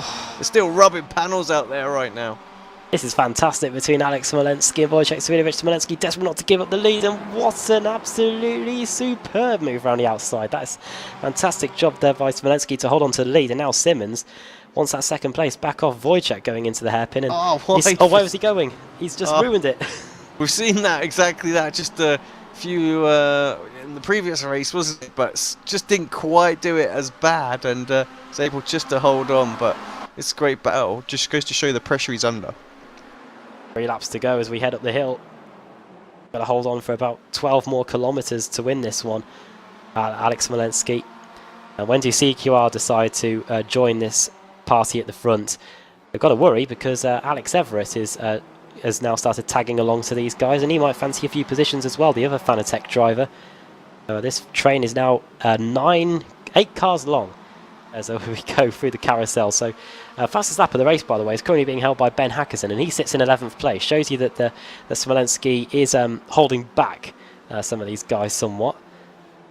Yeah, I mean, you got Laidler and Bunn having their little battle. That's really why they've dropped back off. But yeah, extremely good race for the S-Line guys as well. So they've got 4 cars inside the top 10. So yeah, it's an opportunity for like Melro and Co to have a little go. You know, they try and move forward, see if they can, because as far as the team points go, they've got that sort of car in reserve in the top 10. Apex guys at the moment, you know, Wojciech in 2nd, and then the next one is Katz in 17th place. So yeah, not such a great race for them. That, like I say, that Smolensky slowdown penalty. Chepelevsky really hurt him. He's actually out of the race now as well. So a DNF for Stellion. Not what he wanted at all. Cones go flying. Late on Where's the it brakes going? for Melro, and it looks like Wojciech going for another move as well, side by side with Smolensky once again. I think this might be a tactic from Smolensky, you know, to stop Wojciech getting by, and see if it works this time. Through, and as Wojciech has to get on the brakes as we head up the hill. Smolensky's positioning his car pretty well, it seems. 2 laps to go, and Simmons is definitely giving the reigning champion food for thought in 2nd place. Smolensky last time around 39.5. We're 3 seconds slower than the times we were doing at the start of the race. And all this defending now, isn't it? Really driving while constantly having one eye on the mirror, and I think that's why he's making a couple little mistakes. Expecting something from Woj, and look at that. Down into the fast left-hander again. Simmons is just lurking, waiting, isn't he? See what's going to happen here. Right, Smolensky's seen Wojciech's great run on the outside of that corner a few laps ago. Now he's covering that, so he's learnt from that, and now Wojciech has to try and go around the outside of this double apex hairpin, and needs to be careful because George Simmons can easily get involved, and now Smolensky needs to make sure he covers that inside line, which he doesn't do. Josh Thompson, by the way, is out of the race. He's just towed back to the pit, so problems for the Fanatec driver. But now here comes Smolensky and Savinovic through the S's. Contact made. Was that Simmons? It might have been. It wasn't. I think actually it was Smolensky. They just made a little bit of contact. Oh, they're still rubbing panels. Glass still trying to get involved on it. Wojciech's going to have to try and get the run round the outside. This is not easy. Going to be late on the brakes. Who's the best on the brakes here? Looks like Wojciech just about gets that done, but he lost the place to Simmons. Simmons just was so patient there, and you know, that was great driving from Simmons, because he had a couple of opportunities to sort of stick his nose in there and maybe have a little punt at a move, but he waited for the absolute right opportunity to move himself up into second. Last lap of the race, is he going to have a little look at Smolenski? I think he's got to try it. Well, it was all bunching up behind them as well going into the hairpin. The CQR cars were bumper to bumper, concertinaing up. But now it is George Simmons in second place. And now has he got anything for Smolenski? Maybe Smolenski's tyres are cooked. It's not too hot here in California. It's only 26 degrees. So the tyres aren't getting that too much of a punishing compared to the likes of other tracks we've been to, where the track temperature's been 40 plus. But Smolenski running wide, and Savidovic diving up the inside into the carousel. Nearly got a nose in there on George Simmons. But Simmons now needs to turn his attention to Alex Smolenski, because we've got just half a lap to go. Yeah, Wojciech's going to have to defend from Glatzel as well. Goes a little bit defensive, and around the outside, Glatzel's going to try that. I'm not sure that's going to pan out. We've got issues for connection for Simmons. Let's hope that doesn't drop him on the final lap of the race. That would be an absolute gutting situation to be in. And once again, Svidovic having to defend through the S's. Glatzel's there trying everything he can. Oh, a little bit of contact again between the two. That's him through, I think. Oh, as he goes back up the inside.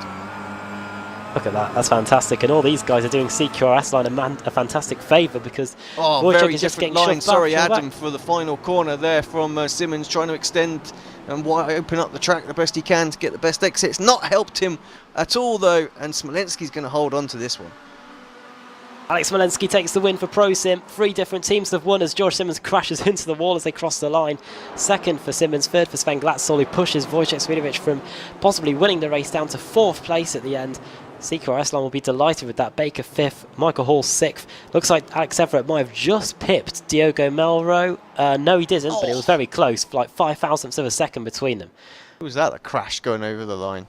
Looks like Johnston was one of them. Not sure who the other one was. Oh, it's a Northern Lights racing car. It's Martin Front with the Dutch flag above the car. Yeah, problems for those guys after the flag. That is it. Everybody is across and through.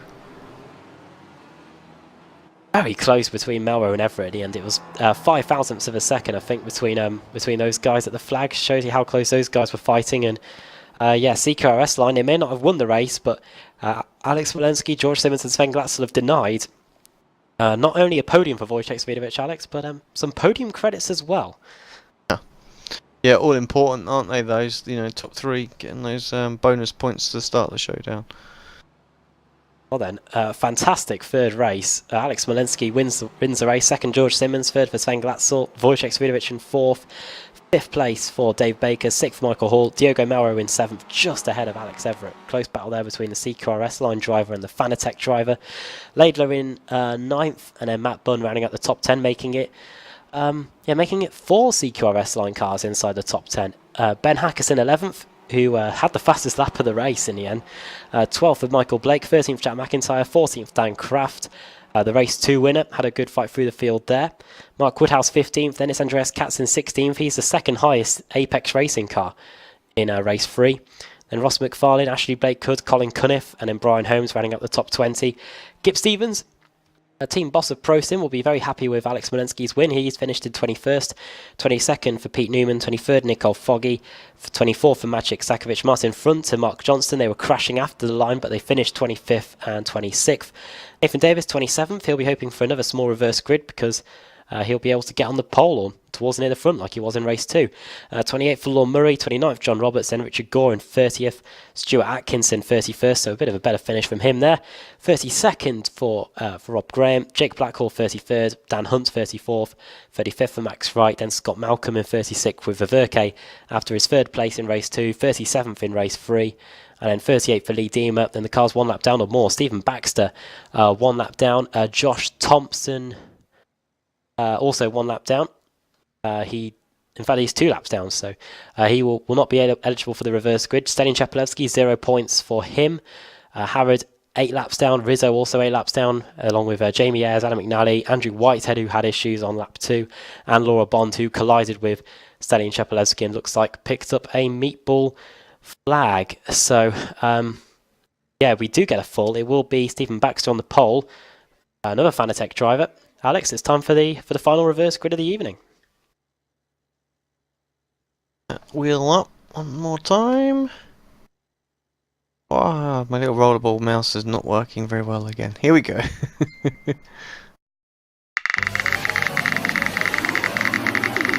Of course, the wheel sponsored by simgear.co.uk. Go check them out. I saw that those guys were putting together a nice little dash that was sort of magnetic on the wheel. That looked very, very nice. 38th place. We have very close to a 30th, but yeah, 38th, another big one. Well, that is the last car that finished on the lead lap. That's Lee Deemer. He's on reverse grid pole. Roy Ververke is getting a good taste of being at the front. He's going to be starting second. Scott Malcolm third, Max Wright fourth, and Dan Hunt fifth. So we've got quite a few Automech cars at the front of the field. Plus we also have Dan Hunt for Pro Sim. So Pro Sim in with another chance of getting a race victory. 3 different teams have won tonight. Could we get a fourth? It's coming up next. The final race of the day, round 90, as he looks at the calendar, round 96 of the British Sim Racers Touring Car Championship. It's coming up next.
Simulated racing can be awesome, but it can also be kind of a free-for-all. Interestingly, auto racing faced the same problem in its earlier days. Whether it was on the back roads, the beaches, or the city streets, the racing was fun. But there was always a certain level of chaos and danger, until some folks came along and put some order to all of this. Stuff like official racetracks, regulations about weight and equipment, and enforcement of standards. That's what gave us high-speed excitement, fast-paced action, and photo finishes. That's when racing became racing. The guys over at iRacing.com have made the same transformation in the world of sim racing. Sure, they've got the most accurate tracks and realistic cars out there, but that's just the start. See, iRacing analyzes the performance and results of each driver in every race, so you can be sure you're always placed in races where the competition will be tight, and that those reckless drivers who ruin it for us all are kept in the pits. Not to mention that with over 45,000 active members already in their vast community, you can find races day and night, so you can always get in on the action. You can even join a league of your favorite series. And since updates are always automatic, you don't have to worry about software and can focus on the track. Zip up your fire suit and check out iRacing.com.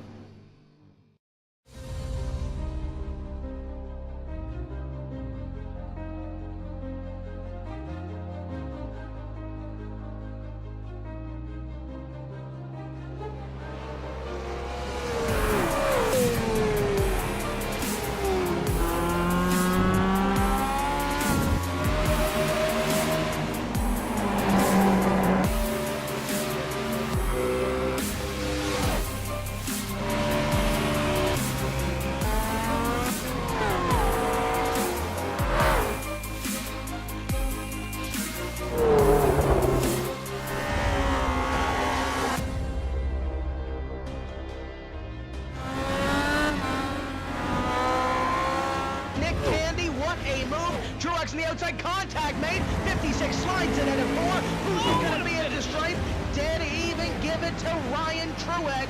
Truex is your winner over Tandy.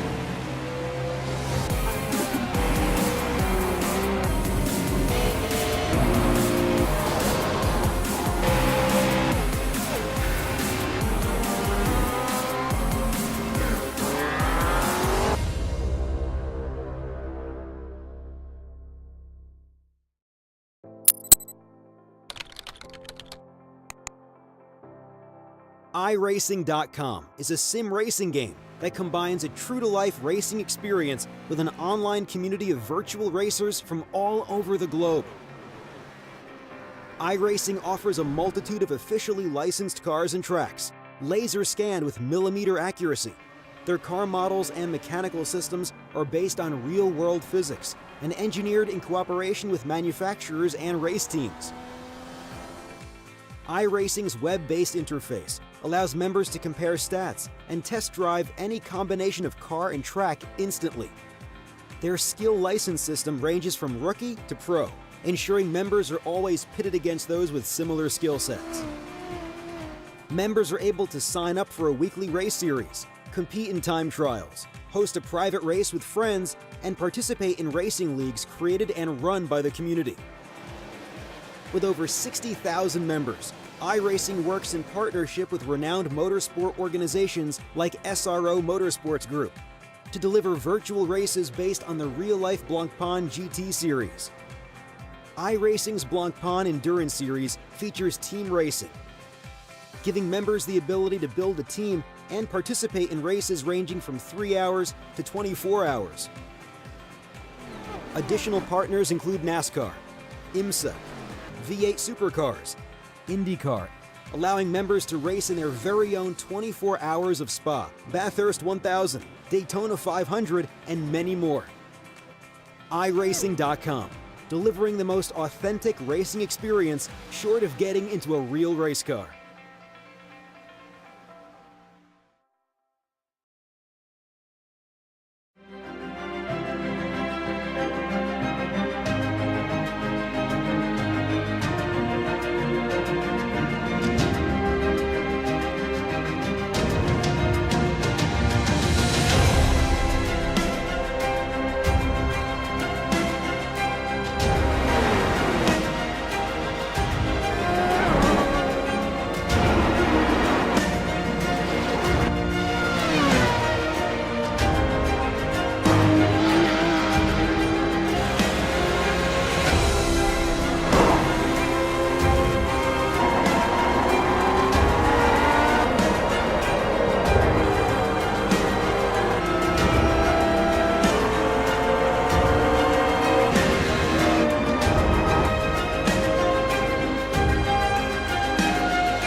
Welcome back to Apex Racing TV. Final race of the day here in the British Sim Racers Touring Car Championship here at Sonoma, California. And I'm back with Alex Simpson to bring you all the action again from the final race, round 95 of the season. 2 weeks to go, and then the showdown will be getting underway. Alex, it's back to overcast conditions again. Wouldn't expect anything less, would we? No, always seems to be the way, doesn't it? A bit of overcast in the end. I wonder actually how the new build has affected the tyres again. I think we were talking to Chapalevsky. It says, you know, every time they do some sort of changes, it can affect the car in a big way. And yeah, let's see, I guess, whether or not the cars seem to be sliding around in these conditions. I've seen some videos on iRacing showing that the cold tyre issues is no longer a problem. Some of the cars that suffer have had tyre warmers added to them, and there's so much more grip available out there now in the cold conditions that it doesn't. You don't have the same issues that you used to have. So yeah, let's see. I've said that now. It'll probably be absolute mayhem into turn 1 and 2. Oh, we've gone for another, it wasn't a big reverse grid, but a reverse grid full of drivers that will be hoping for something big. We've got Roy Verke back up near the front again. He's going to be starting in second place after his rostrum in race 2. Didn't have the best of results in race 3, but the reverse grid has worked in his favour. 38 cars reversed for this one. I think that might be Lee Deemer on pole then, Alex. That seems to ring a bell. So, yeah, see if you can find a camera for that. But, yeah, so a few more drivers. I think Automech have got a few drivers represented near the front again, and they'll be hoping to make it 4 different teams that have won the 4 races today. It'd be nice to get 4 different teams, wouldn't it? Actually, I can't remember the last time we had 4 different teams win it, to be honest. Yeah, we usually just have CQR Apex, and then maybe one or two other teams that end up taking the victories. Savidovic has been in flying form recently. Last few race meetings, he's probably got 2 wins to his name in each race meeting. So it is a bit of a rare occasion that he doesn't get 2 wins. It's going to be a long shot, I think, for him to get a win in this one because he's going to be starting so far back. We'll run you through the grid then for this final race of the day here at Sonoma in California, in America. Starting on the pole position is Lee Deemer, 2nd Roy Verke, 3rd Scott Malcolm, 4th Max Wright, 5th is Dan Hunt, 6th Jake Blackhall, 7th Rob Graham, 8th Stuart Atkinson, 9th Richard Gore, and then 10th John Roberts, 11th for Lorne Murray, 12th Nathan Davis, 13th Mark Johnston, 14th Martin Front, 15th Magic Sakovic, 16th Nicole Foggy, 17th for Pete Newman, 18th Kip Stevens, 19th Brian Holmes, and 20th place for Colin Cunniff. Richard Gore, Alex, he's had a good qualifying. He's up in 9th place, probably one of the highest of the Apex cars. Interesting to see how far forward he can get. Yeah, I mean, we haven't seen him too much, have we, for the last few weeks? So it'd be good to see him, get on the podium. We're about to find out what's going to happen in this final 10-lap race. The red lights are beginning to come on. And now the green lights on and we're away. Terrible start by Lee Deemer. It's a fantastic start by Dan Hunt because he's already up into 3rd position. That's 2 positions gained. He might even be up into 2nd by the time we get up to the 1st corner. Deemer getting a lot of wheel spin in that Kia Optima. It's still not stopping him from going back up the inside into the 1st corner. Hopefully everyone gets through safely. For Verke versus Deemer for the lead. Not over yet. And Deemer able to hold on. Yeah, good start from him. I haven't seen any major issues with everyone, so maybe this update has fixed the craziness with the tyres, because honestly these conditions I'd have expected to have seen a load of people slip and slide in those first few corners. But Malcolm had a bit of a moment there at the top of the hill. He's lost a few positions and now facing pressure from Richard Gore as we go through the carousel. Positions changing left, right and centre here on my timing screens as we head up to the hairpin. Deemer leads, Hunt 2nd, Verke 3rd. Then it's wheel to wheel between Blackhall and Max Wright as we go through the hairpin. And also Malcolm and Stuart Atkinson involved. Boosted always seems to have a car inside the top 10, whether it's Atkinson, whether it's Simmons or Atkinson. They always seem to have one there. And this time it's Stuart Atkinson that's up in 7th place. Gore in 8th, 9th Nathan Davis. So there's 2 Apex cars. And then Rob Graham in 10th with Mark Johnston, another man on the move. 2 positions gained for him inside this 1st lap. Atkinson slipping down the order. Oh no, well he's back again. I think that was a connection problem actually, so we're okay. He's back. Oh, but he's blinking out again. So yeah, problems. It always seems to be the boosted cars. What are they running underneath that hood there? Looks like the pings have been boosted, maybe. I don't know. Or the amount of pings. Oh, crash! Nicole Foggy, also Mark Johnston, and maybe another of the Automech cars as well. I saw a whole load of tyre smoke going down the front straight. Someone's on their roof, upside down, through the straight. Wojciech just about avoided it. I think, who was it? I desperately find it, Alex. Let's see if I can get a replay. Somebody else is in the wall there as well. I can just Craig see Evans, maybe? Shot. Yeah, Craig Evans has towed back, so, oh god, yeah, big crash. Oh dear. Did he hit the inside wall? I think he hit the inside wall going through turn 1, and that bounced him into the next one. Oh, yeah. I did. Yeah, and a separate incident behind as well with Fanatec car. Easy to do. Hitting that inside one, I guess you're so focused about that run up the hill that that can catch you a bit unawares. I think he was just looking at the car ahead and just misjudged the inside wall there. I mean, it is pretty easy to do, but you don't know, I feel silly. Well, Andrew Woodhouse has done it at Canada, so join the club, Craig, as they go down the hill. Leader's still Dan Hunt, while he's taken the lead from Roy Verke, so Dan Hunt, the Pro Sim driver, fantastic first few laps, and he now leads the way by just under a second, I think, as we go into turn 11. Here comes Jake Blackhall at the inside of Roy Verke. Good move there from the Asher Racing car, and that is him through into second place now, as here come the quick guys. We've got the likes of Max Wright, Scott Malcolm, also Nathan Davis now starting to work their way through the field as we start lap 3. Yeah, Blackhall won a good race in this one. He had an unfortunate one, didn't he? I think it was race 2, so I want to see if he can get a podium in this one. Needs to obviously have a good few laps now, try and close in Dan Hunt if he can. Those two very, very quick, maybe work together and break away from this pack. Malcolm and Davis very, very close together, 0.2 of a second separating those. A bit closer further back though, Rob Graham and Martin front. And then just behind them as well, you've got Pete Newman, Colin Cunniff, very, very close. Going through the carousel on lap 3 then. Pretty close inside everywhere you look in this field. And yeah, the top 10, Hunt, Blackhall, Verke, Dima, Wright, Malcolm, Davis, Gore, Atkinson and Foggy. And then there's a bit of a gap back, as Alex was saying, to the likes of Holmes and Graham. Excuse me, as we go into the hairpin. Up the inside goes Graham on Pete Newman.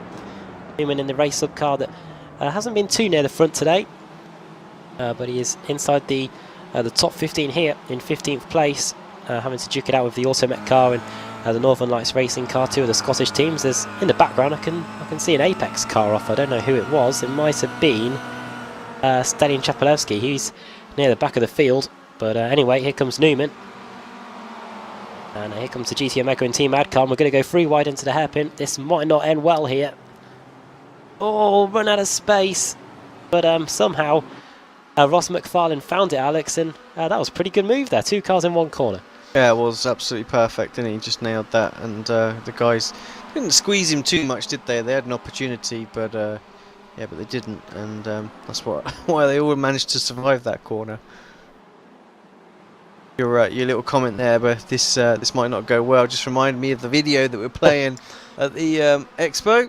Got played a few times, didn't it? It got played a few times. I'm not expecting any royalties for it, but yeah, going into the infield section. Smoothness is key in all that. Blackhall 0.2 of a second behind now. Really starting to put the pressure on Dan Hunt. Now the inside. Blackhall trying his best. No way through. Jake Blackhall and Dan Hunt battling for the lead then. That's very close. Pro Sim versus Asher Racing. I think Blackhall might have had the lead for just a small moment, but Blackhall's all of a sudden on a resurgence, Alex. I think his last win might have been when he was racing with the Apex colours at Watkins Glen a few years ago. No, I'm pretty sure he's won one this season. Okay. With Asher Racing, I'm almost positive of that.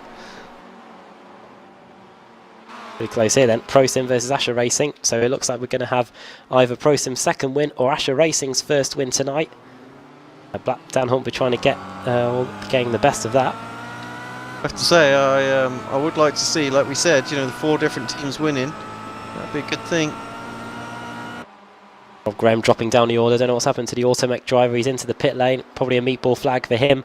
But yeah, iRacing trying their best to get a win. But they had a stand at the Sim Racing Expo. Bit of race room racing experience. I think they had up on their rig. Bit of virtual reality around the Nürburgring Nordschleife. Trying his best to get it done here at Sonoma Raceway. Yeah, 6 laps to go. Verke having another good run. Lee Diemer behind him still doing well. Got a little gap over Max Wright. So yeah, some new faces really showing up for this one. Blackall and Hunt. This time it's wheel to wheel as we go on the exit of the carousel here. Hunt will cover the inside line, but look at the speed Blackall carries into the corner. Surely it's too much speed though, and Hunt has to hold on, but Blackall will get the great run on the exit. Goes for the late apex, and former Apex driver trying to get the lead here on lap 5. We're just approaching the halfway mark of this final race, and fantastic battle unfolding here for the lead of the race. Looks like Roy Verke probably hasn't got the speed to close in on these guys, even if they do start battling. But yeah, Hunt and Blackall now going through turn 10 on their way towards turn 11, the hardest braking point on the circuit. Here he goes. Yeah, heavy defending from Hunt. Just a bit too late, I think, and that's what's allowed Blackall up the inside. Great move from him on the brakes, hit the apex absolutely perfect. Got a great exit too, should be able to hold on to this. They're battling a bit further back as well. I think that's Max Wright, Richard Gore and Nathan Davis. Davis through on Max Wright, Gore trying to follow his teammate through as well. Gore trying his best indeed as Max Wright gets on the brakes. One of the highest Automech drivers, of course, his teammate Roy Verke up in 3rd. Another good race for Automech here in terms of getting some points on the board. Might help them in terms of where they're sitting when it comes to the showdown later in the year. Cars out of the race, we've got quite a few currently sitting in the pit lane. We've got Johnston, Thompson, Craig Evans, who was flipping over on the front straight, Alex Smolensky, our race 3 winner, Cesaro Rizzo, Rob Graham and Lorne Murray. They're all in the pit lane. Problems for them in race 4. We've got 41 cars on the list as well. What's going on with Everett? Something. Alex Everett, who was in 16th place. A connection, a disqualification. Oh, we've had a big one. We've had a big one, and it's probably a disqualification, Alex. There was a car flipping over. It involves Alex Everett and Pete Newman. Probably worth taking a look at. Touched each other a few times there. Yeah, Newman out. Oh god, and then reacts, and exactly that. Yeah, Everett just a disqualification. Newman caught up in it, unfortunately. Well, Kip Stevens was the one that sent Pete Newman for a trip into the air. Yeah, Kip Stevens looks like he hasn't picked up as much damage as you'd expect. Meanwhile, then the leader's coming through to start lap 7 of the race. Looks like a bit of a gap starting to form between Jake Blackall and Dan Hunt. Good battle further down the order. This is just outside the top 10. We've got a few boosted cars involved. We've got Atkinson and Roberts. We've got Brian Holmes as well. They're going wheel to wheel down the front straight here onto lap 7. Going up the hill into turn 2. Bunching up a little bit here. This allows Martin Front to get in the mix. That's going to be very good if it works out for the Dutch driver around the outside of turn 2. Tried, not sure it's gonna. In the end, Vaults that curb. Oh, good racing through there as well. I do love this circuit. Actually, it really does. Once you get side by side, it does make for some great racing, but it's just extremely difficult to get side by side. Yeah, we saw Wodge and Wodge battling early on with Glatzel in race 3, going wheel to wheel for a good third of the lap. Foggy closing in on the back of Richard Gore now. Richard having to go for a move on Diemer. He knows he can't wait any longer. He's gets it all wrong, does Diemer, and that sort of almost runs Gore out wide. So Foggy says, well, thank you very much, I'll take that place. Richard's just about manages to hold on from Max Wright. But yeah, we're frustrated that he lost a place there to Foggy, I'm sure.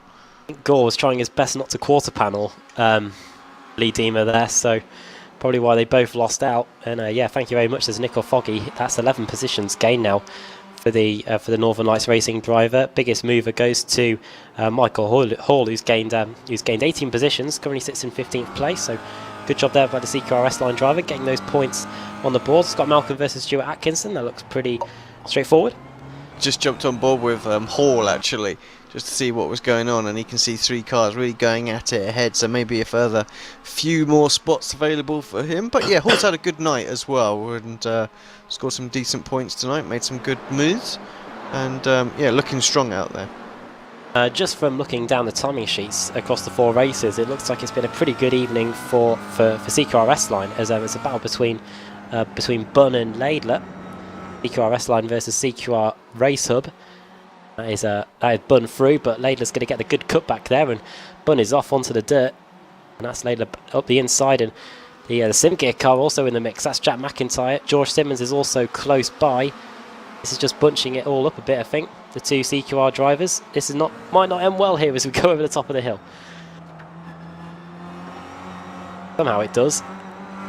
Side by side. And yeah, so I think Laidler's still going to have a bit of an overlap. Going to take that momentum into the inside. The sim gear car on the outside of McIntyre. It's going to concede, I think, in the end. It does indeed. Oh, dear me. Ross McFarlane and Stuart Atkinson. Oh, where's that one? Just a bit further up the road. I was just watching that as they were going through the S's wheel to wheel. And they're closing up on Scott Malcolm, who's going pretty slow. Holmes is going to be up the inside going into the hairpin, surely. Oh, Bosch, who was that? Well, I don't know about smash and grab. I don't even know if it was a grab. Atkinson on McFarlane? Or... Maybe it might have been, but it might not have worked for 3 wide. And the boosted cars have taken each other out. Oh, dear. Oh, dear me. Oh, and they've hit a CQRS line car. That's Dan Kraft. An enormous crash on the front straight. Kraft's had a night and a half tonight, hasn't he? So 2. I think he's got blown engine there, so that's 2. And another one spinning in front of us as well. I don't know who that was. I think that was Baker. Yeah, Baker there. He's got a couple of Apex cars behind him, Chepelewski and Katz. Of course, important for him to finish in front of those guys. Well, I can only apologise to CQR. I said it was going so well, and then the boosted car somehow self-destructs and ends up taking a few of the CQRS line cars with them. I'm sure Andrew Whitehead's going to be having a field day in the team speak after this one. Yeah, Stuart Atkinson and was it who was the other? Who was the other boosted car?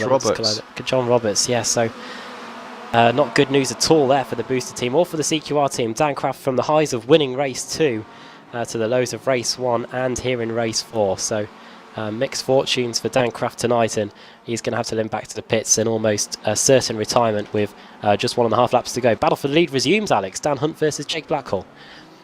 Yeah, Hunt's not letting go of this one, is he, at all, which is good for us. We're 1 and a bit laps to go. We'll stay with this one then, because if Hunt's going to put a move on, he needs to do it a bit sharpish.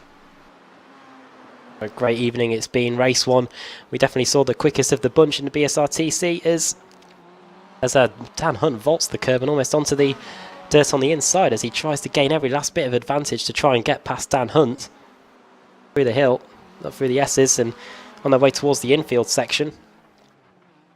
Yeah, Blackhall made a little mistake, didn't he? And that's, I think, allowed Hunt to close back in, but settled himself back down through the final part. The first sector pulled away again. Got 0.3 of a second lead, if that's pulling away.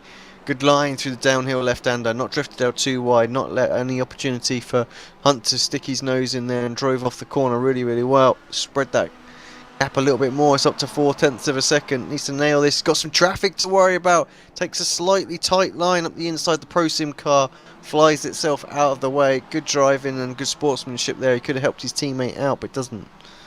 Something is definitely kicking off further down the road, but we'll focus on this battle for the lead. Going through the S's. You could see it as they were coming the other way. Look at that going into the hairpin in the background. Wow. See that in a minute. We've just got 3 corners to go then to decide who's going to win race 4 of the day here in the BSRTC, round 95 of the championship. Is it going to be iRacing with their first win of the evening, or is it going to be Dan Hunt with Pro Sim second through the final hairpin? He's going to try and get the late apex, but I don't think it's going to be enough. And Jake Blackhall for iRacing is going to come through the final corner, take the checker flag and win race 4 of the day in the British Sim Racers Touring Car Championship. Second for Dan Hunt, third will be Nathan Davis. Alex, meanwhile, what on earth is going on as we go into the final corner between Brian Holmes and everyone else? Yeah, and Matt Bunn dropping down the order as well. Is that disqualification DQ, on the I final reckon. lap? Yeah, it's a DQ. not what it's not what the CQR guys wanted. So I think they've still got 3 points finishers in this one, but yeah, Matt was in a really strong position as well. What else is going on there? I think by the time we get there, everyone's going to cross the line. Malcolm got DQ'd as well. Quite a few drivers getting the DQ bug. And that is another CQR driver to score 0 Oh, points. someone's stuck. Who is that stuck? It's I can't even find them on the timing screen. They gone? Oh, I think they might have gone. Can't really wind back and find them. Can't Was it after the figure out. line or before the line? No, it was. They were stuck on the tyres on the hairpin, the final corner. Oh, Unfortunately, dear. I can't just scroll back through the cars with the overlay. Damn Oh thing. God, it was Malcolm, and I was about to say he was disqualified, but yeah, he was stuck on the tyres. Yeah. Have a little replay. See how you ended up getting there. Oh well, was there a problem with the car? Laura Bond just sent him for a ride. It looked like the car was crabbing a bit actually, or something was wrong. Just hearing that might be quite an important win for Blackall, because he's already had 3 wins. That puts him on 4. That might He's get a him regular, into, isn't he? Yeah. into the showdown. Now, you have to do a certain amount of races to get in the showdown. Obviously, Ash Sutton, despite his enormous amount of wins that he's had, he hasn't been here not long enough, I don't think, to qualify for the showdown. So, yeah, those wins are all important. And the next guy after that who has wins but isn't in the showdown will probably be the likes of Jake Blackall, so who's missed, by the way, 0 weeks. So yeah. Finally, we get this up on screen, see what happened. He had massive damage already, and then moves over in front of Laura in the braking zone because the car was just damaged that much, and then just gets absolutely wedged on the tyre wall. So somehow manages to mount it as well. We've had a few drivers trying to have it out with tyre walls today. We saw Atkinson trying to leap over one at turn 2, and yes, Scott Malcolm there getting stuck in one on the final lap of race 4. Right, I am quickly on the verge of having a coughing fit, and Alex has got some World Championship Series testing to do, so we're running through the finishing order here from race 4 in the British Sim Racers Touring Car Championship. Jake Blackall takes the win, making it 4 different teams that have won today: Apex, CQR, Pro Sim, and Asher Racing. Dan Hunt in second, third for Nathan Davis, fourth for Roy Viverke. That's another fantastic result for Roy. Fifth for Nicole Foggy, sixth for Chigor, seventh Max Wrights, eighth for Lee Deemer, ninth for Martin Front, and 10th for Michael Hall, 11th for Ross McFarlane, 12th for Rusty Laidler, 13th for Jack McIntyre, 14th Diogo Melro, 15th Brian Holmes, 16th Michael Blake, 17th for George Simmons, 18th for Wojciech Swiderowicz, 19th Mark Woodhouse, and 20th Pete Howard. Excuse me. David Baker 21st.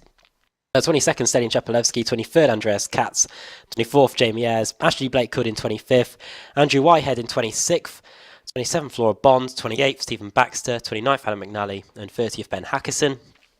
31st for John Roberts. He managed to somehow get a finish. Scott Malcolm 1 lap down, got stuck in that tyre wall. Matt Bunn, we believe, got disqualified. Kip Stevens got a lap down after the damage he sustained. Stuart Atkinson went for an enormous crash for the second time today at turn 2 after crashing with his teammate. Dan Kraft, the innocent bystander in all of that. Magic Sakovic 2 laps down. Sven Glatzel 4 laps down. Pete Newman 5, along with Alex Everett, Cunniff, Graham, Murray, Rizzo, Mark Johnston, and Josh Thompson involved in another crash. Craig Evans 9 laps down, and Blake Smolensky also 9 laps down. Right then, pretty enjoyable evening. Yeah, Alex. good meeting indeed. I'll let you wrap up the show, mate, because it does sound like you need to go and get a drink, and like you say, I'm going to jump off as well. So, but yeah, thoroughly enjoyed that one. Well, this weekend we've got the V8 Supercars coming up, so that is what's coming up on Apex Racing TV over this weekend. Plus we've got the Club 73 Touring Car Championship as well. But yeah, brilliant evenings racing here at Sonoma Raceway in California. Next week, the British Sim Racers Touring Car Championship heads to Brands Hatch, back on UK soil, back in Kent, and we can't wait for it. Hopefully Andrew Woodhouse will be back as well. We'll be able to talk to him about the Sim Racing Expo and all that went on. But yeah, from all of us here, from me and from Alex, it's goodbye.